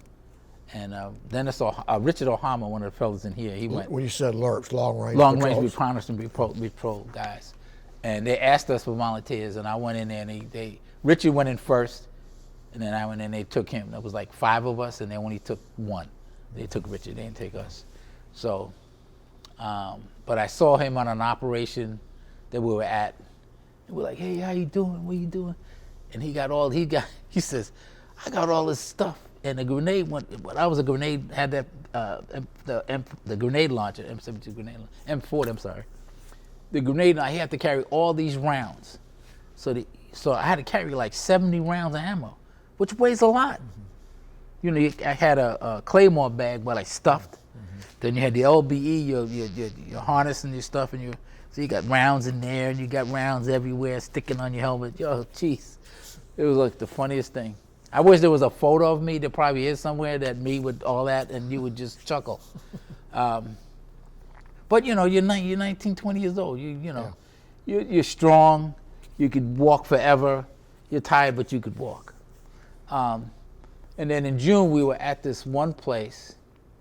It was kind of really hot. It was a bad spot, and I can't remember. It was like a gully that we walked into. But prior to that, my lieutenant, I don't know who it was or whatever, we walked out of our area of operation. Don't ask me how we did that. We were lost. Oh. And the platoon sergeant, I forgot his stars, he was a Polish gentleman. He had an accent, but he was tough. He was just, what are you doing? And I heard them bickering about where we were. Normally, when you're out on an operation like that, you call in artillery at night to give you a marker, so they know exactly where you are in case you get in something, a bad situation. And the fella that used to call our F-forward observer, this guy was dead on. Like, he would go smoke around. That first round was either overhead or maybe 100 yards, one way or the other. And this guy was great. I was like, hey, I mean, you didn't appreciate it then. I'm like, man, how does a guy do that? But you go to school for that. They teach you how to do that. And they were arguing, the lieutenant, and they were bickering. There was some stuff going on, but I didn't know. They said, right, we just you walk and point, just go here to go there, So we walked to a point, a place, and I remember seeing these tracks, like tracks, like truck tracks, and I'm like, what the hell? So I was like, geez. I stopped, called my Sergeant Clement up. He says, what is that, Pete? I says, they used to call me Pete. That was my nickname. They call me Pete, or Pistol Pete, they call me. And I'm like, man, you see these tracks? He says, where the hell are we? So he says, wait a minute, just sit here, sit tight, and I'm gonna find out because nobody kind of knew where we were. I guess some communications on the phone, on the radio, and they called somebody and I heard some bickering, but they got a FAC plane, which is a small reconnaissance plane flying overhead. And they got in touch with this guy, and this guy evidently told them, you guys are at the wrong spot. You guys shouldn't be there. You get out of there. So now we have to call for an extraction, but now the colonel's mad. Everybody's pissed off because how did we get to where we were? I don't know. Who got the compass? Not paying attention. So there was heads are going to roll on that. So after that particular situation, we went to another spot. We got back in, and I don't know what happened. I just didn't, I wasn't a part of that conference. They were talking, so we, the guys among ourselves says, "What the hell are we doing? We're walking in a place. Nobody knows where we are. Are you kidding me?" So it's kind of scary because then you feel kind of naked. If you got fire support, at the time you think you got artillery, you got planes. Without that, it's not a good situation to be in. So, and since we got resupplied every third day, if you run out of ammo, you're out of ammo. You run out of water, you're out of water. It's not a good thing. The air cavalry first, they got meals every day. No matter where they were, you got one hot meal a day. On resupply day, we might get a beer, one cold beer. That's it. Now, what was the rationale for that distinction, where First Cav got a meal every day? Because the First Cav had the most helicopters in Vietnam. Okay. They had the most. They had all of the helicopters you can imagine. They had everything. I mean, they were the biggest unit, one of the biggest units in Vietnam. 101st was, 1st Division was, 9th Division, but they had most of the helicopters. I mean, 101st, we had our own. We had a helicopter division, but for the most part, we got other people. We got the 192nd helicopter group. They were 101st, but they supplied us and they did all these things. We didn't work with tanks that much, unless we're in the flatlands, more like flatlands, not in the hills. The one operation we were at, I can't remember the name. They issued us sweatshirts because it was chilly. It was, chilly. You're in 100-degree heat and you're down to 70 degrees. It feels like wintertime. I'm telling you, it's not a good thing. So, but in the course of going through the jungle, you hear the animals, you hear noises. Let me back up here for a second. There was one particular operation we were on up north in the mountains. And I don't know, maybe it might have been near Day Lot, but a little further kind of up that way. And we heard these things in one operation, and we see a couple of these things moving in the tree line, and we think it's but they're not, we're blowing off a couple of claymores, and they're still moving, but they're not running. They're not running. They're just walking. Mm-hmm. And we said, what the hell is that? And somebody said, oh, they're rock apes. I said, what? They call them rock. I said, I never heard of rock apes. They said, yeah, they just throw rocks at you. They just sit up in the tree. Get the hell out of here.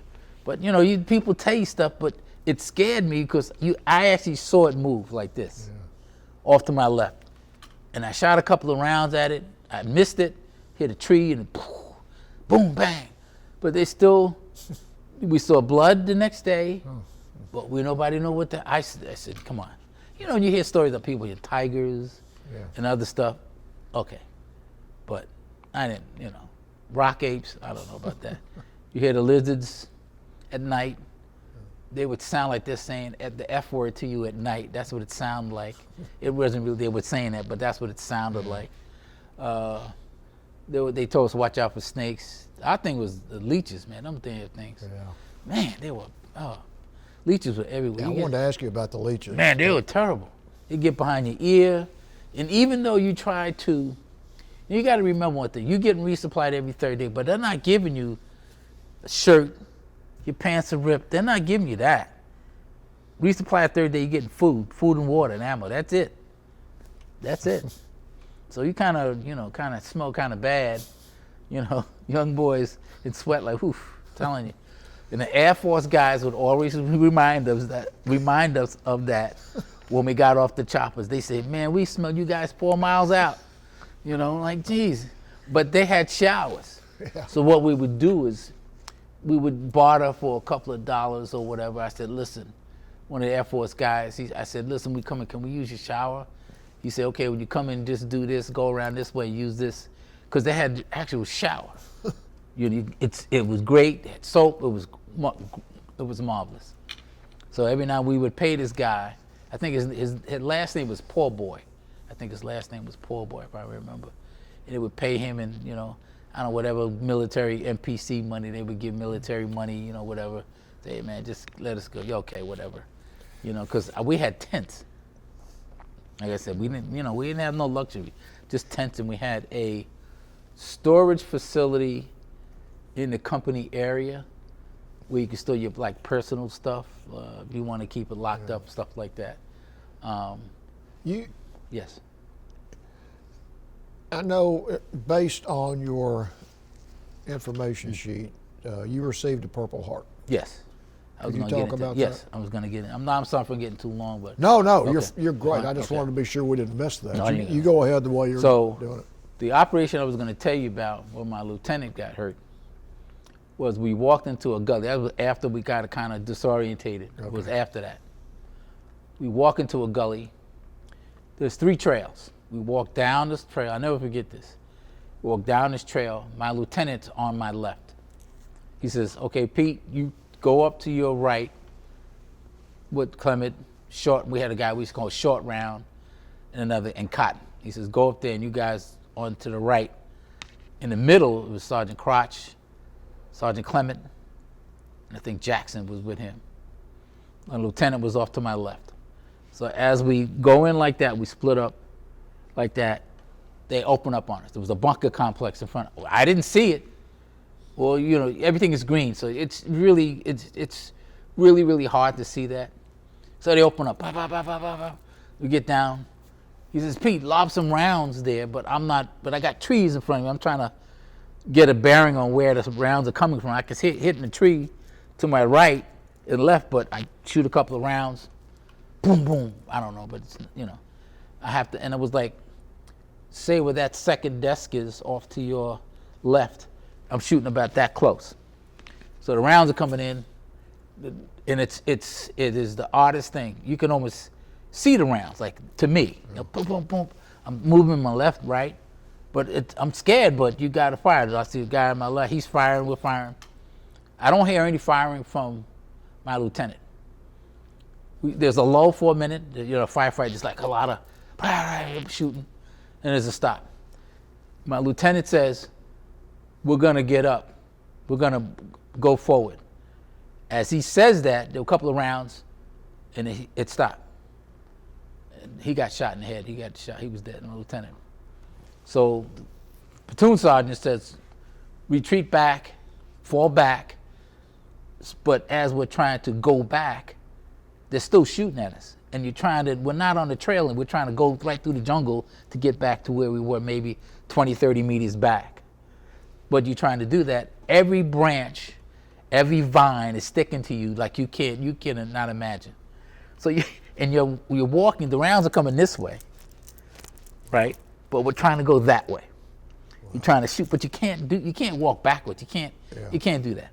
So my sergeant grabs me. He says, kind of, and I'm grabbing him, grabbing me, just trying to get through it. And he says, Jesus, that was bad. He says, I think the lieutenant got hurt. I didn't know he was dead. I just heard the shots. And then the platoon sergeant said, yeah, Lieutenant Cruzado is dead. I'm like, Jesus. Okay. And I'm like, oof. That kind of bothered me. Yeah. That the first look, you know what I mean? That was like, the lieutenant was where that door is over there. Maybe, I don't know, what is that, 20 feet? Wow. Maybe less than that, 20 feet? Yeah. But it was funny, not funny, but you can see the rounds hitting everywhere. And why I didn't get hit, God only knows. I don't know why. There was no way I can tell you. I should have been shot that day. Maybe they were hitting like here, right here, Jeez. Right here, right around me, and I'm on this little gully trail looking that way. The rounds are going, hitting the trees and stuff, and you see things flying over. Because it's chaos. It's like the craziest thing, you know. So we get back, kind of take a breath a minute, trying to, you know, and say, okay, we got to go back in there, you know, but they tell us to wait. I don't know where the command came from. Normally you have a company commanders and the chopper above you. Depending on the operation, how big it is or not, he's on the horn talking to somebody, and they're talking. And they say, go back, because we got to get him out. got to get the lieutenant out. Nobody else was wounded, just him. That was the funny thing. All that firepower, all that stuff going on, and just him. And it was the oddest thing because he said, we're going to move forward. As he said that, there was a couple of round shot, and that was that. So I don't know if it was the person that saw him, you know, at that angle to see him, because we don't know. But, and then after that kind of shook me up a little bit. I didn't know the lieutenant that well. He was kind of not a talkative. He would say, Pete, do that. Yeah. Sergeant so-and-so, do that. We're going to do this, and the other. So it was like that. I felt kind of really bad about that, but there was nothing I could do. You know, you feel bad, but there's nothing you can do. So after that, we went, where did we go? We went back to the base because we were supposed to go back in the next day, but I think we didn't. We went back, if I'm not mistaken. I kind of argue about exactly what happened after that. And I think we went in from a different direction the next time we went in. There was a lot of firefights, but nobody that I remember getting really hurt. The guys got, scraped a little bit, it was more of the guys getting hit with stuff, but nothing, ants and critters, and I had scorpions on my back, and one of them dug this hole one night, and one of the fellas hits me with his helmet in the back. I'm like, Jesus, When he said, oh, you got this, I said, what? He says, you got these things crawling on you. He said, you didn't feel that? No, I didn't know. And then he showed me, it was a big old scorpion, black. And then we looked down, and we're like, as we dug down to make a night position, we dug into an old tree thing and something, and the scorpions were in there. But you don't know. The leeches and the bugs, but I'm gonna tell you something. There are certain spiders there that make these webs in these trees that are breathtaking. I didn't have a camera. I would have taken a photo of there. I would stop and look at it. He goes, what are you doing? I'm like, I'm looking at it. I said, look at that. And my friend, he says, what are you doing? Look at, I mean, it's as silly as that sounds. No. One day we're walking in the jungle. We're walking. I was a slack man. I'm behind the point man one day. Okay. Take a breath. Okay. Back on camera. Okay. After that operation, I think that was in June. I think the lieutenant got hurt in June. We had a couple other things. One of the other fellows got hurt on a ricochet off an M79 round, which is what I had. It hit him in the neck. The guy armed it, but he armed it, let's say from here to there, it's maybe 12 feet. Well, the ricocheted off that, hit him in the neck. A piece of it hit him in the neck, and he got hurt real bad. Yeah. But other than that, as far as, when we're back at the base, as far as guys getting high, so yeah, we had marijuana. There was everywhere. I mean, come on. Yeah. But you could buy booze cheap. Right. You could do that. I never made it down to town, the actual village of Viet. I had a pass to go after that operation, on the trucks to go down there, and guess what happened? As we going down, it's getting rocketed, motors are coming, so we turned right around and came back. We didn't get a chance to go in. So I was like, shucks. But anyway, after that, we went, I think that was July, August. We went to a couple of places for firefights, guys getting hurt. A lot of booby traps. There's the list of places that might help you. I don't see battles, yeah. But we're at a place near Firebase Sandy. Firebase Sandy, now we're at this place a couple of days, LZ, Firebase Sandy. We go there, we're doing back and forth, there's children out, and and then you hear the thing about don't buy the soda off these kids, because if you do, they might have glass in it. But you don't know. Yeah. But they said just don't. So I didn't want to do anything. I just didn't want to put myself or anybody else's situation. So we're walking off this place. Now in between then, let me go back a second. Before we went to the base, they had a show at the base, and Peaches and Herb were there. They have a photo of them, I think, in here. They were, let me see, hold on a second here. Peaches and Herb. Where is that now? Hold on a second. Let me back up a second. Sure. This is the photo I was telling. This is Mazetta, medic, this guy right here. I don't know if I could show it to you. Well, right next to him, I'm over here. Okay. I'm right there. We're getting water out of a stream. He was a nice fella too. He was a good guy, Mazetta, a medic. He was a good guy. But let me show you Peaches and Herb. Where is that? Yep. Peaches and Herb are here. Give it a show. Oh, yeah. Right here. How about that? Yeah, I gave him a nice show. And it was a great show. In between that, there was a couple of guys. One of the guys was he was a LRP, long range reconnaissance patrol guy, who working with the Arvin troops, with the Vietnamese troops. Lavi, his name was. And we would sing doo-wop one of our times when we got together in the back. And they would say, sing a tune, guys, and we'd sing, like the Temptations. We're trying to sing something like that. It was just fun, but we would do that. But after that show, this was, I think, late August, I think we went out. Then we're going to Firebase Sandy. Now, we were there for like, can't remember, a couple of days, several days, walking back and forth, but different directions from the Firebase out. The day that I got hurt, we walked that same trail 3 days. It was like 3 days, but 3 different ways. Like, we'd walk one way, stop, turn, walk another way, another route. I was on the right flank that day. I wasn't the point lead man. I was the lead. I was the point guy, but I was on the right flank. Sergeant Clement and the RTO, I forgot who RTO. RTO at that day was Miller. So it was me on the right flank, Sergeant Clement, Miller, Lieutenant Myers, and on the right of him, it was me, let me get this right now. It was me on the right flank, Sergeant Clement, James Kaiser, and Miller. And then somebody, I forgot who was, I think Jackson was on his left flank. There was a small trail, so I figured, okay, we've been this way. I'm gonna walk the other way. There was a bush to my right, angled to my right, and it wasn't like a really big trail, but a small indentation you could tell. So I said, I'm not walking over there because it was like 2 bushes, one here, one there. I'm not doing that.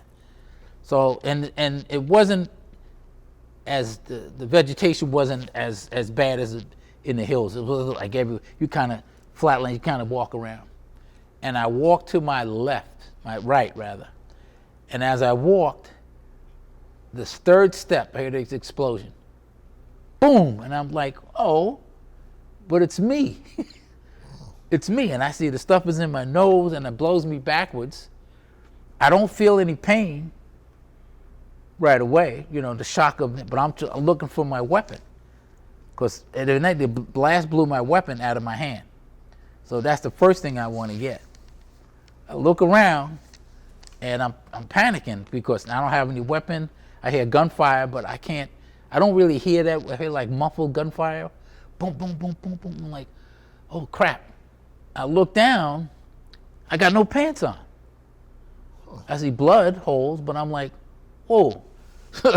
So, I kind of, for a minute there, I'm kind of, okay, what's going on? I got to get my weapon. So I see my weapon, I crawl to my weapon, get that. My rucksack I kind of peeled off, got around in there. I'm like looking around. I hear gunfire. What's going on? My friend Kenny Austin grabs me and pulls me back.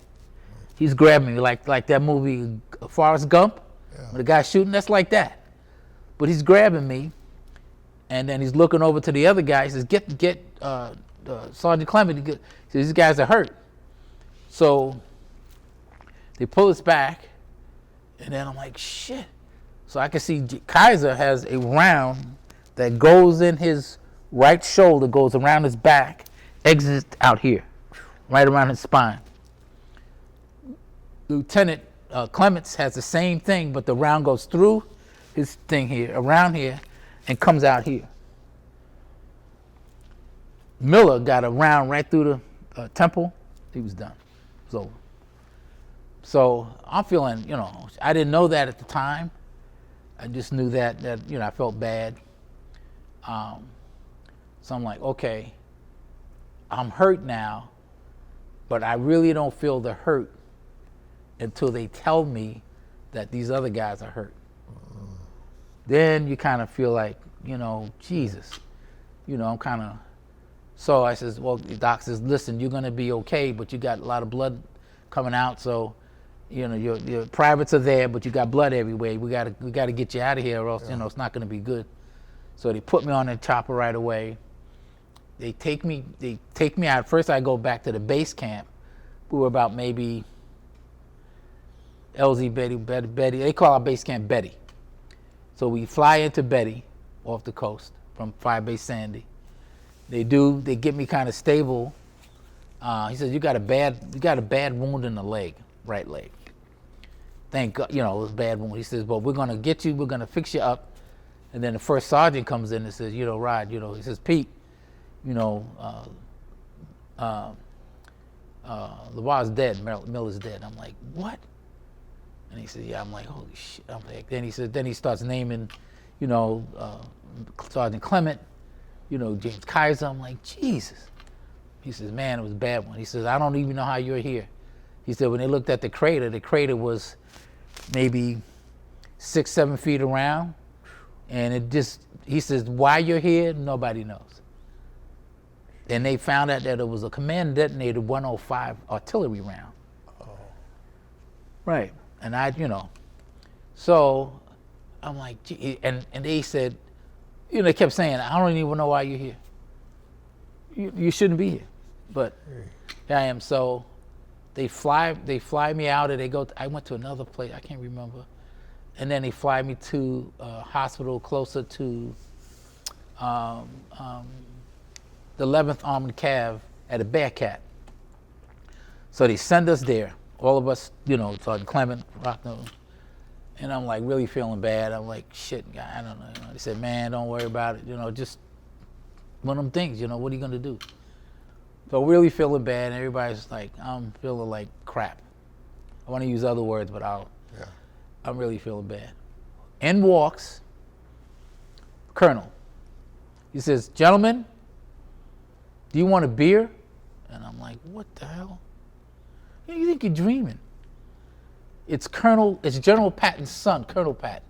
Wow, really? Walks in with the guns, the 357s on his hip, walks in and says, gentlemen, I'll give you a beer. He says, those noises you hear are going out rounds. Nothing's coming in.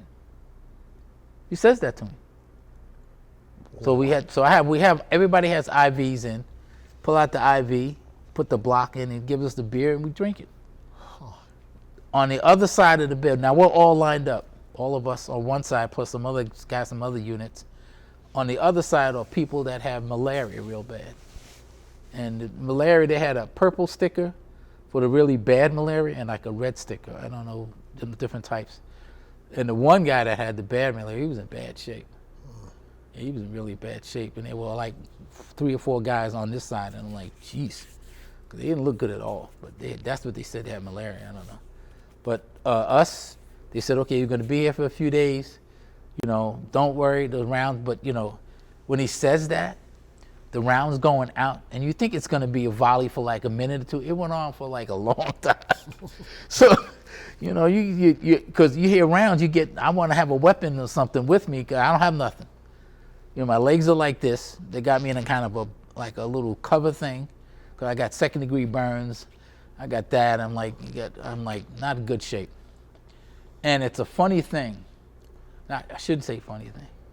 It's amazing to me that all that walking around, God bless you, all that walking around you can do with all that weight, and you think your legs are, when I tell you, by just being in my legs out on a splint or whatever they had it in, when I went to get up, the pain my legs were like jello. the atrophy of your muscles that fast because he said because of the shock of the blast and all that kind of jumbles things around, and your body's not used to that. So, okay, thank you. So anyway, when we leave that place, I remember this one Dr. Major. When I got to that hospital, and I looked at her and she looked at me, she said, your family jewels are there, you'll be okay. And I never forget that face. She looked down at me, she said, soldier, you're gonna be okay. The jewels are there, you're gonna be okay. Send me on my way. I never forget her face. She had blonde hair. She had all this blonde hair. And I looked, I'm like, whoa. Because, they give you a shot of morphine when I got hurt. So you're kind of loopy. And everything, people are talking to you, but I could see your mouth moving, but I don't hear any sound. It's the weirdest thing. So anyway, after that, they said, okay, you guys have to go to another base, which is Vong Tau. Vong Tau is the in-country R&R center for Vietnam. Did you know, if anybody, you know that? Yeah. That's where the big cheese hangs out. I get there, and we're laying in the bed, and now you gotta remember, now on this side of the bed, on this side of the barracks, or Quantinuts, or whatever they want to call it, or NVA soldiers and VC guys on this side, and we're on this side. Yeah. So I'm looking, at first, when I wake up, I look and I'm like, that ain't, maybe I think that's an Auburn guy. Yeah. But it says, VC, I'm like, what the hell? But there's a guard there. He says, you guys don't, hey, they're just hurt just like you. And, we want to kill these guys. I'm serious. Okay, the first day goes by, we're sitting there, I'm kind of hurt, and I'm like, moaning and groaning. I'm like, man, this pain won't go away. It's all right, Pete, we're gonna fix you up. James Kaiser, the guy that got, he's ambulatory, so he gets up, he says, don't worry, Pete, we'll hook you up. As he's saying that, a friend of mine from Brooklyn walks in. His name is Bert Welch. You want to hear something crazy? He walks in, but I'm still kind of doped up, so I think I'm not really hearing that, He walks in, he has a plaid shirt on, a pair of shorts, and a pair of flip-flops. Are you effing kidding me? He goes in, he says, hey, Rod, how you doing, bro? I'm like, what are you doing here? What are you doing here? And James says to me, Kaiser says, you know this guy? I say, yeah. He says, holy crap. So he's talking and he says, hey, Rod, I heard you got hurt. I said, how did you know where I was? He says, well, I know everything. I'm in the finance. We know everything. Yeah, he says that to me. And I think Bert at that time was an E6. 3 up that. So I'm like, what? I said, how, So I kind of went to sleep after that. I thought it was crazy. He comes in, I wake up, he comes back. He said, hey man, I didn't mean to scare you like that, but I said, what are you doing here? She says, I'm stationed here. I said, you're stationed in Vong Tau? Are you kidding me? She says, yeah man, want to go down to the beach? If the doctor lets you, I'll take you guys down to the beach. We're having steaks and beer. I'm like, are you kidding me? The doctor won't let me go. He said, you can, but they try to take me anyway. They try to lift me, put me to do, it didn't work out. I was gonna get in big trouble. So, but I was in pain too. So Kaiser and them went. Sergeant Clement and I didn't go, but he went. He says, man, your friend got a nice hooch, he got beer, they were partying, they brought us back food. Well, it was great, but I'm like, I couldn't figure out, how would you do that? She says, no, I got reassigned to admin and they put me here.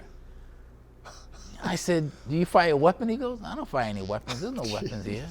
No weapons here. I'm like, what? And it was nice. The place looked like you're at a resort. I did have to have some little therapy. It was a sad thing. I had to share it with a little boy. And they called him Stinky. I don't know why his name was Stinky. They called him Stinky. He had one leg was missing, like a fresh wound. And I'd get in the tub with him, and we sit. But he never cried. I cried, but he didn't. Yeah, he did. He was tough. I was like, geez. So I did that for a few days, and they said, listen, you guys can't stay here. We got to get you guys out of here. So depending on how much time you have left, I wanted to go back to my unit. They said, that's not gonna happen, Paul. That's not gonna happen. You'll get reevaluated wherever you gotta go.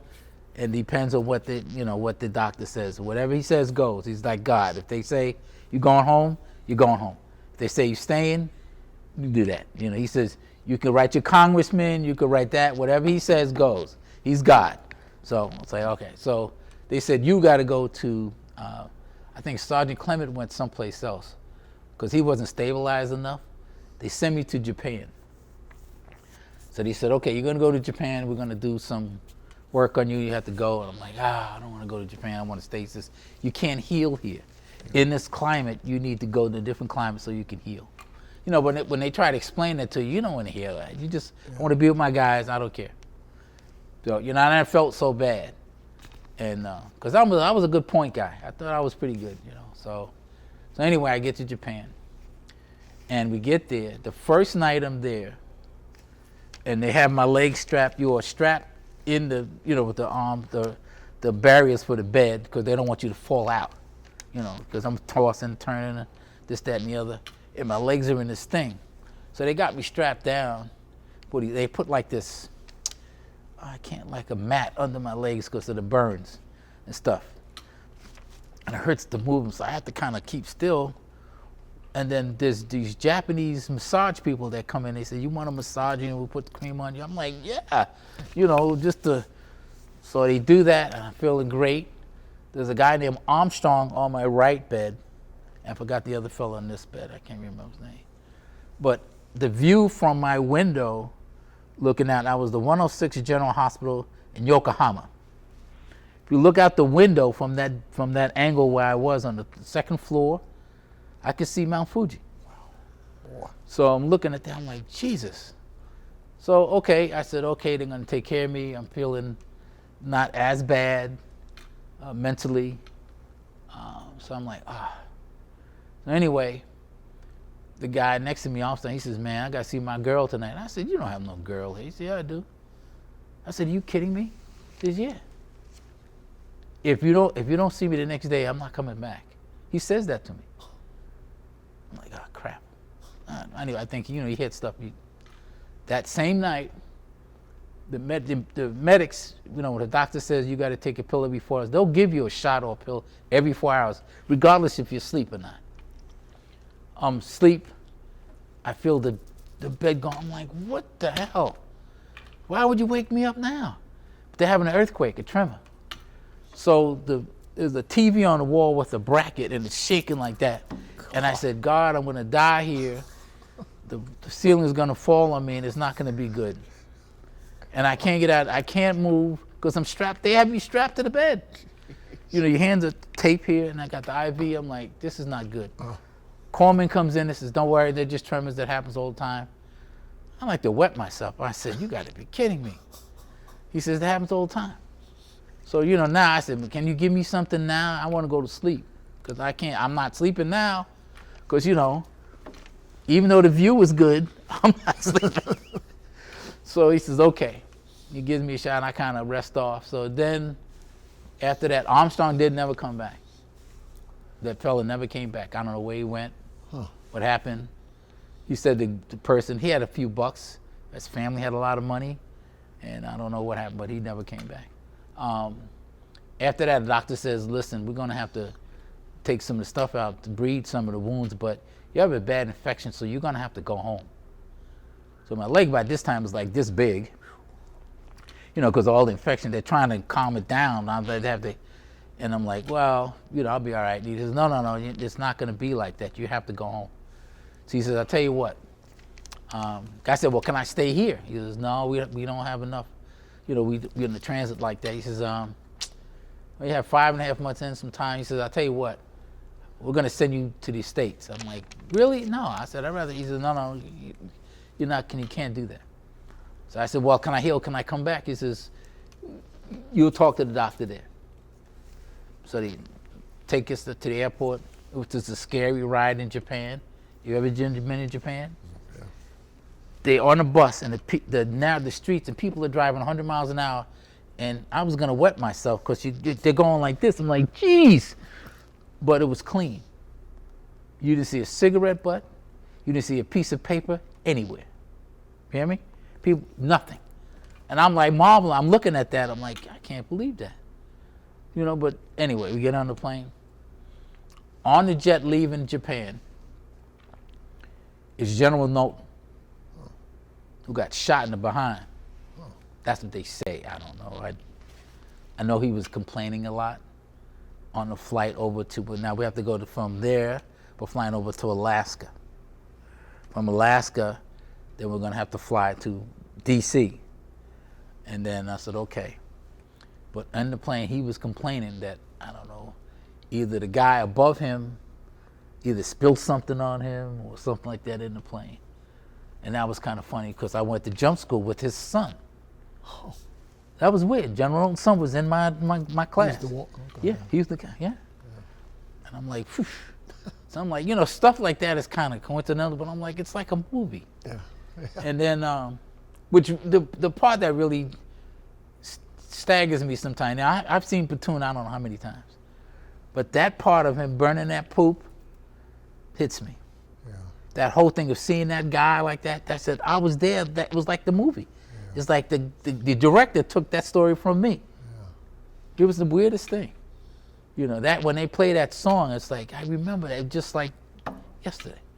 It was and that smell never goes away. Yeah. The smell of a rotting carcass, or that smell of cordite and kerosene and all, man, that never goes away. I tell people, once you get that, I had just a short thing off that for a real second. My granddaughter, my niece went to Katrina to help from the church to do some cleanup work. And I told her, I said, when you get there, that smell is not gonna go away.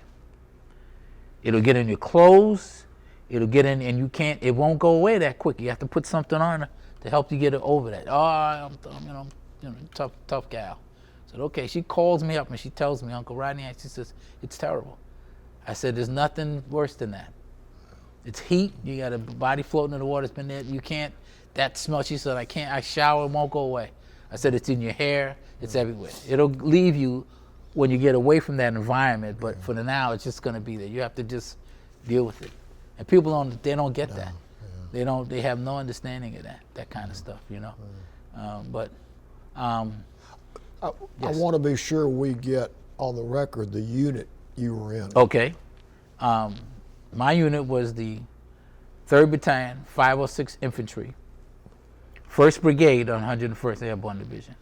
Okay. I was in Company A, 2nd Platoon. Okay. So, I want to go back to something you mentioned before we even started talking. Okay. You mentioned a lot, and it's interesting to people who don't know about that, what you saw when you looked at it was like something out of a fairy tale. Like, because all of the information they're giving you is hooches, except for the major cities, but nobody says what daylight is. They don't, nobody tells you. Yeah. And you get there and you see these villas, I'm like, geez. And it looked like from the air, like they had pools or ponds next to them. I'm like, what was this? You know what I mean? I'm not kidding. Am I kidding? Yeah. It was beautiful. Yeah. The landscaping, I mean, everything was like, I mean, I know they had problems there, but we weren't right there. We were outside of that particular time. I know they got hit during the offensive, but that was outside. But it was beautiful, absolutely beautiful. Like I said, I don't know all the operations that was going on there, but it was absolutely beautiful from there. And something else, really going back to your youth. You know, for that time, you had an interesting experience because you were with people of all races and backgrounds, and you didn't have that much of that back then. And you got along with them, and everybody was playing together, and then you said it changed at some point. But did that help you once you got into the military? Because the military is a melting pot. Yes, I can kind of get along with just about anybody. I don't, if I come up to you and ask your name and shake your hand, if you don't give me your hand, that means we don't have nothing to talk about. Right. If you give me your hand, that means we got something to talk about. Yeah.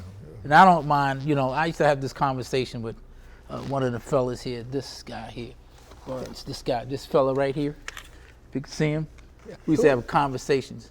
Go ahead. This guy right here. Yeah. And we had conversations about education. He was from Florida. Okay. And he would say, this, that, and the other fly. I said, no, what are you talking about? And we would talk about race and stuff like that. And I said, listen, if we're all God's children, now this was told to me one time, if we're all God's children, then why do we have all this strife and all this other stuff? Think about that for a second. Yeah.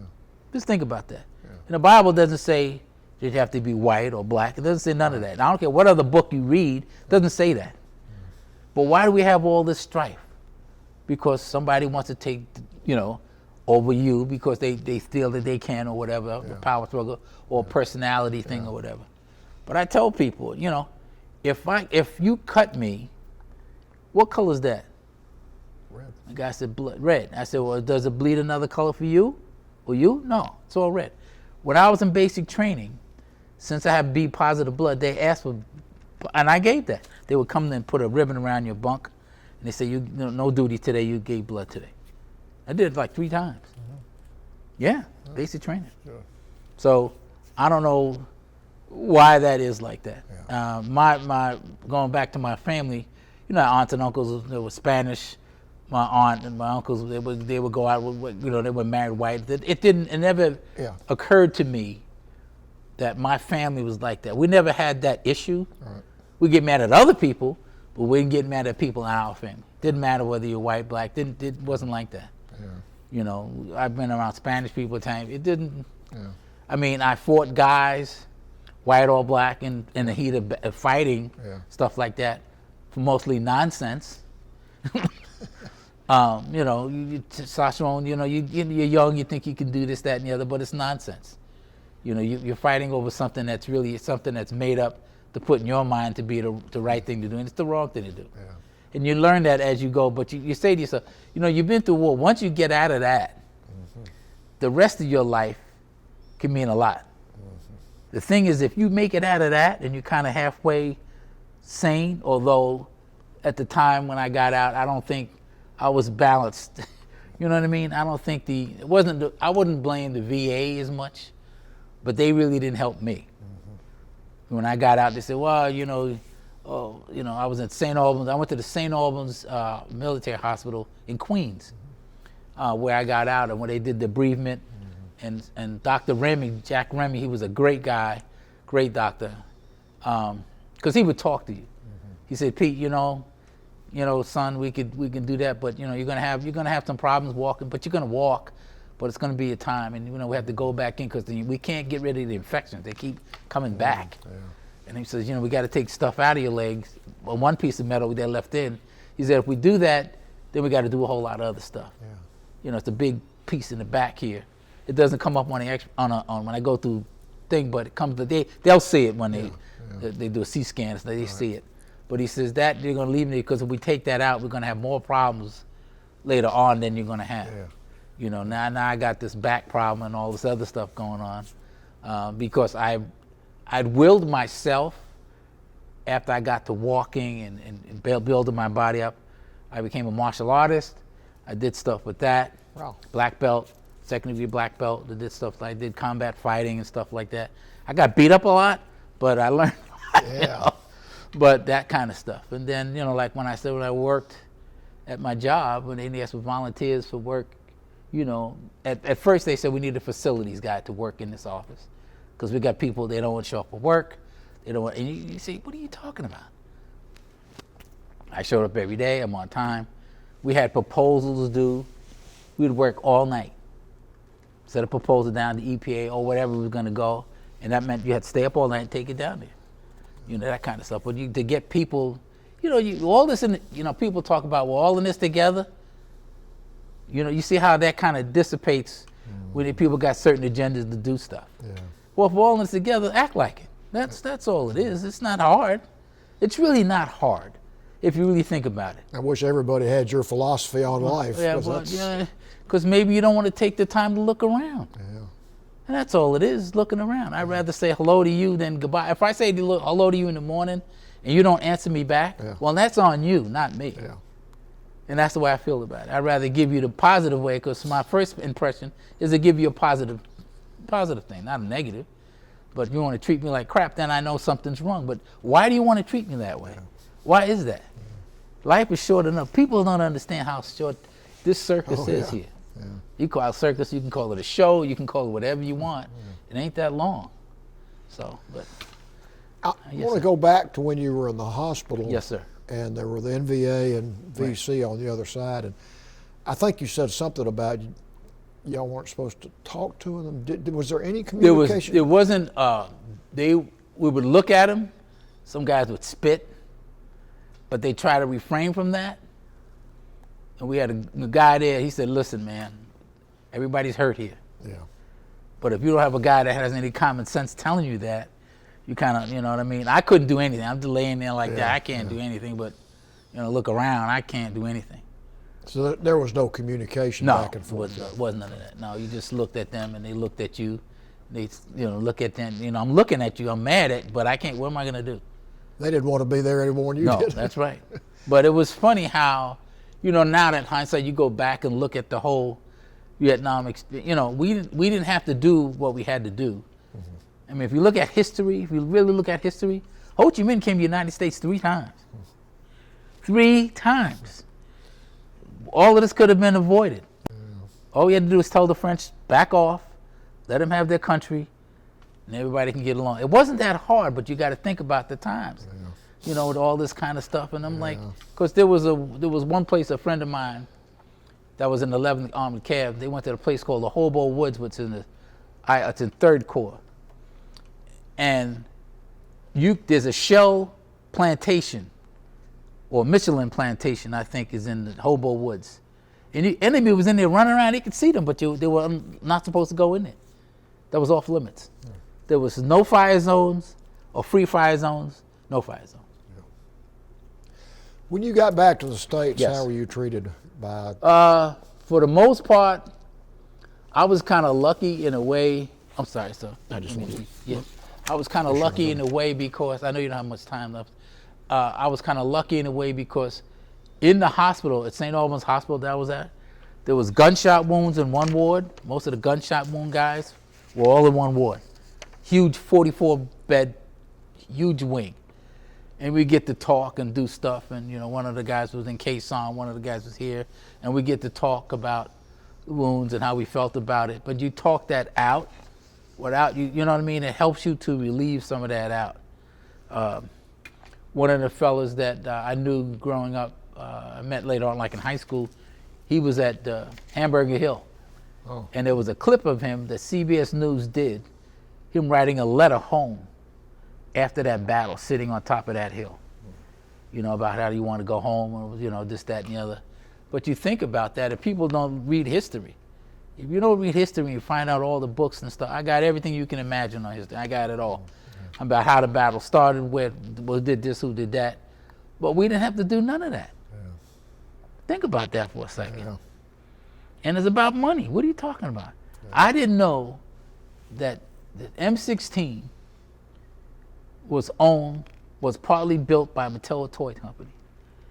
Olin and Matheson bought that company to make those weapons. Now you think about that for a second. Okay, but it's about money, and that's the thing that generates a lot of the stuff, not the political thing, but money. And that's the bad part about it. And it's a sad thing. Not to say, look what this country's going through now. What, are you kidding me? Yeah. What is this? Yeah. And they don't want to teach kids about the truth? What? What are you talking about? The truth is the truth. It doesn't matter right or wrong, but it's the truth. Just learn about it, you go on with your life. Come on. Agree with you 100%. Hey, well, thank you. Well, I think I'm is there about- anything else you would like to say about your life after the military or your family? And also, at some point, I want you to show the picture and say who's in that. Okay. And Okay. we can do it in any Okay, order, but I want to be sure we get any information on your family. Like I said, my brother went to Emerson College. He didn't graduate. But in a 1969-70 yearbook, if your Converse yearbook, basketball book, my brother was number 2 in the nation if you look at that book, scoring. I think 36.6 points a game. Even though he went to a small Division III school, but he could shoot. And I asked him one day, I said, man, why did you play basketball? You could. He said, they gave us free meals. I was like, oh, okay. So, you know, you figure. Yeah. So my family, for the most part, my cousins and they all done quite well, most of them. My cousin's a dentist. He went to Tuskegee. You know, they kind of all did well. I mean, I can't, like my uncle, he was a civil engineer. One of my uncles was a civil engineer for the city of New York. He was an architect engineer, which is a kind of a thing you don't see that much. They had a big write-up in the paper with him. He did all these houses and stuff. My other uncle was in Wall Street, like I said. And he was one of the guys, they wouldn't let him come home during the blackout because of the security, because he had, you know, touch with the money and all the stocks and stuff. They said, you can't come home, you got to stay here all night. And my aunt was a little upset about that, but she couldn't do anything about it. And your daughters? My daughters are, my daughter, my son, my oldest boy is a principal in New York City public schools. My daughter, like I said, is in the military now. She does logistics. She's working for a contractor that works for DOD, Department of Defense. She's now in Korea. I have, like I said, 3 children. My youngest son, you know, some family just, you know, and I tell no matter what you teach them, you know, sometimes they make a right turn and there's a left turn. Why they make the left turn instead of the right turn, you don't know. You can get everything they want. It doesn't matter. It doesn't, you know, you try to figure out what you did wrong. There's nothing you did wrong. Some people just, whatever that reason that is. Yeah. My son, in his case, he played football. He was on All-American, second team All-American in Virginia. He was going to school, but his grades weren't weird because he didn't want to study. I said, you study. The guy came to the house from Georgia Tech, said, man, we'll give you a free ride. Come on, you know. One of his classmates went to Penn State, All-American, big-time linebacker. Another one went to BC, Crittenton. He went to Boston College, big-time, you know. A lot of his classmates, they won the state championship 2 years in a row. And their division was the bigger schools in Virginia, not the smaller schools. Yeah. So they had to play some big-time schools, and they won it twice, 13-1. And then 14-0. And let me tell you, that was something I didn't know football was that big in Virginia when I got there, when I moved there. They had it on the news every night. Friday night was the big deal.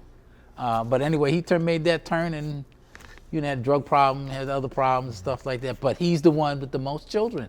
Don't ask how that happened, but that's what it is. He has 6. Wow. Mostly girls and 1 boy. Gosh. Our oldest son has 3 girls. My daughter has 3 boys. Figure that out. I don't know. Doesn't work. I don't know. But at one time, when I lived in Virginia, they all lived with me one time or another in my house I had in Virginia. God. So it was. Between children and grandchildren. It was. I have 13 grandchildren. 1 great granddaughter. She's in Virginia. I have 3 in Virginia. 3 of the girls in Virginia. Alicia's in Virginia, I'm sorry. That's my oldest granddaughter. She went to UVA. She's really doing it great. She's awesome. And then the 3 other ones are 14, the 12, and 10-year-old are in Florida, a place called Brooksville, Florida. My son is also in Florida, but he doesn't act like I shouldn't say that, like a parent sometimes. But anyway, but he makes me mad sometimes. Anyway, my great-granddaughter, Kara, she's something. I miss her. She's just too wild. But my other granddaughters, Nola, Mia, and Brielle. Mia's in college upstate New York, Oneida College or Nina College, something like that. And then the other 2 are younger, so they'll be going to school soon. And then the boys are all big. Christopher is a groomer, my oldest grandson. He grooms dogs, and people call him up to do stuff. Yeah, and then there's Justin who works. He does a YouTube stuff, making drinks. So he's like a bartender at this place called Red Table it's in Virginia. It's a good kind of swanky place, and he does all these fancy drinks. You can't drink too many of them drinks. I'm telling you, don't do it. It's gonna hurt you. And let me see. Other than that, but like I said, when I worked for the company I worked with, CDM, we were in the World Trade Center back in '82, World Trade Center 2, on the 26th floor, which is a funny experience because the building would creak. People talk about the building. It would do that. It would really, when you go up to the high levels in that building, you would get that weird sense. Not fun for me, even though we worked in that building. I was there when the guy George Willig, the guy climbed up the building. We could see him on the outside. Oh. Can you imagine that? The guy says, "Look out the window. Some clown is out there." So you think that that's not true, but here he is climbing up the building. Think about that. That's crazy. When I worked for the company, CDM was mostly they did water treatment facilities, a lot of water stuff like that. Back in the day, they did sewer piping, storm drains, stuff like that. When I worked for them, when I first started working for them, when I got to Virginia, I was like a facilities guy. They needed somebody to help copiers, help these people run. We had errands to run. People had to take contracts out, get signed, blah, blah, blah, this, that, and the other. And at that time, we were the federal side of a private company, CDM, but we were the federal side. That meant government contracts, EPA, FEMA, all this other stuff. So we got identified in a big contract of identifying, EPA identified these Superfund sites. So we went out there, identified what it was, what we needed to do, give them recommendations to how to clean it up and stuff like that. So we did a lot of that, and then I had to go to OSHA school, give me all my certifications, you take all of that. And then we had, when they needed the anthrax thing, 2001, they said, we need some volunteers. So you're thinking, okay, volunteers, but I didn't think it would come to me. They said, Rod, we can really use you, okay. I said, when am I leaving? It goes, now, the bus is downstairs. DC Police Department is waiting for us to have a bus for us to take us downtown. Are you kidding? They said, the Navy's gonna do your monitoring, the doctors and stuff like that, get on the bus. So we go, we go. We get there and they tell you have to take these medications. I think Cipro is one of the drugs they give you to take in case because the anthrax, stuff like that. So you have to dress out. And I didn't have no experience in dressing out like that. They show you how to put the stuff on, you're gonna do this, that, and the other. And you go in and do it. That was a good experience though. We did that. We got a lot of praise for that from the department. I met Mike Wallace down there in the Hart building at lunch. I met him one day down there. Because you see all the Sundays, everybody's running around. And the Rayburn building, I'm sorry, not the Hart building we were in. And we did the anthrax thing. And that cleanup went from December to June of the next year of 2002.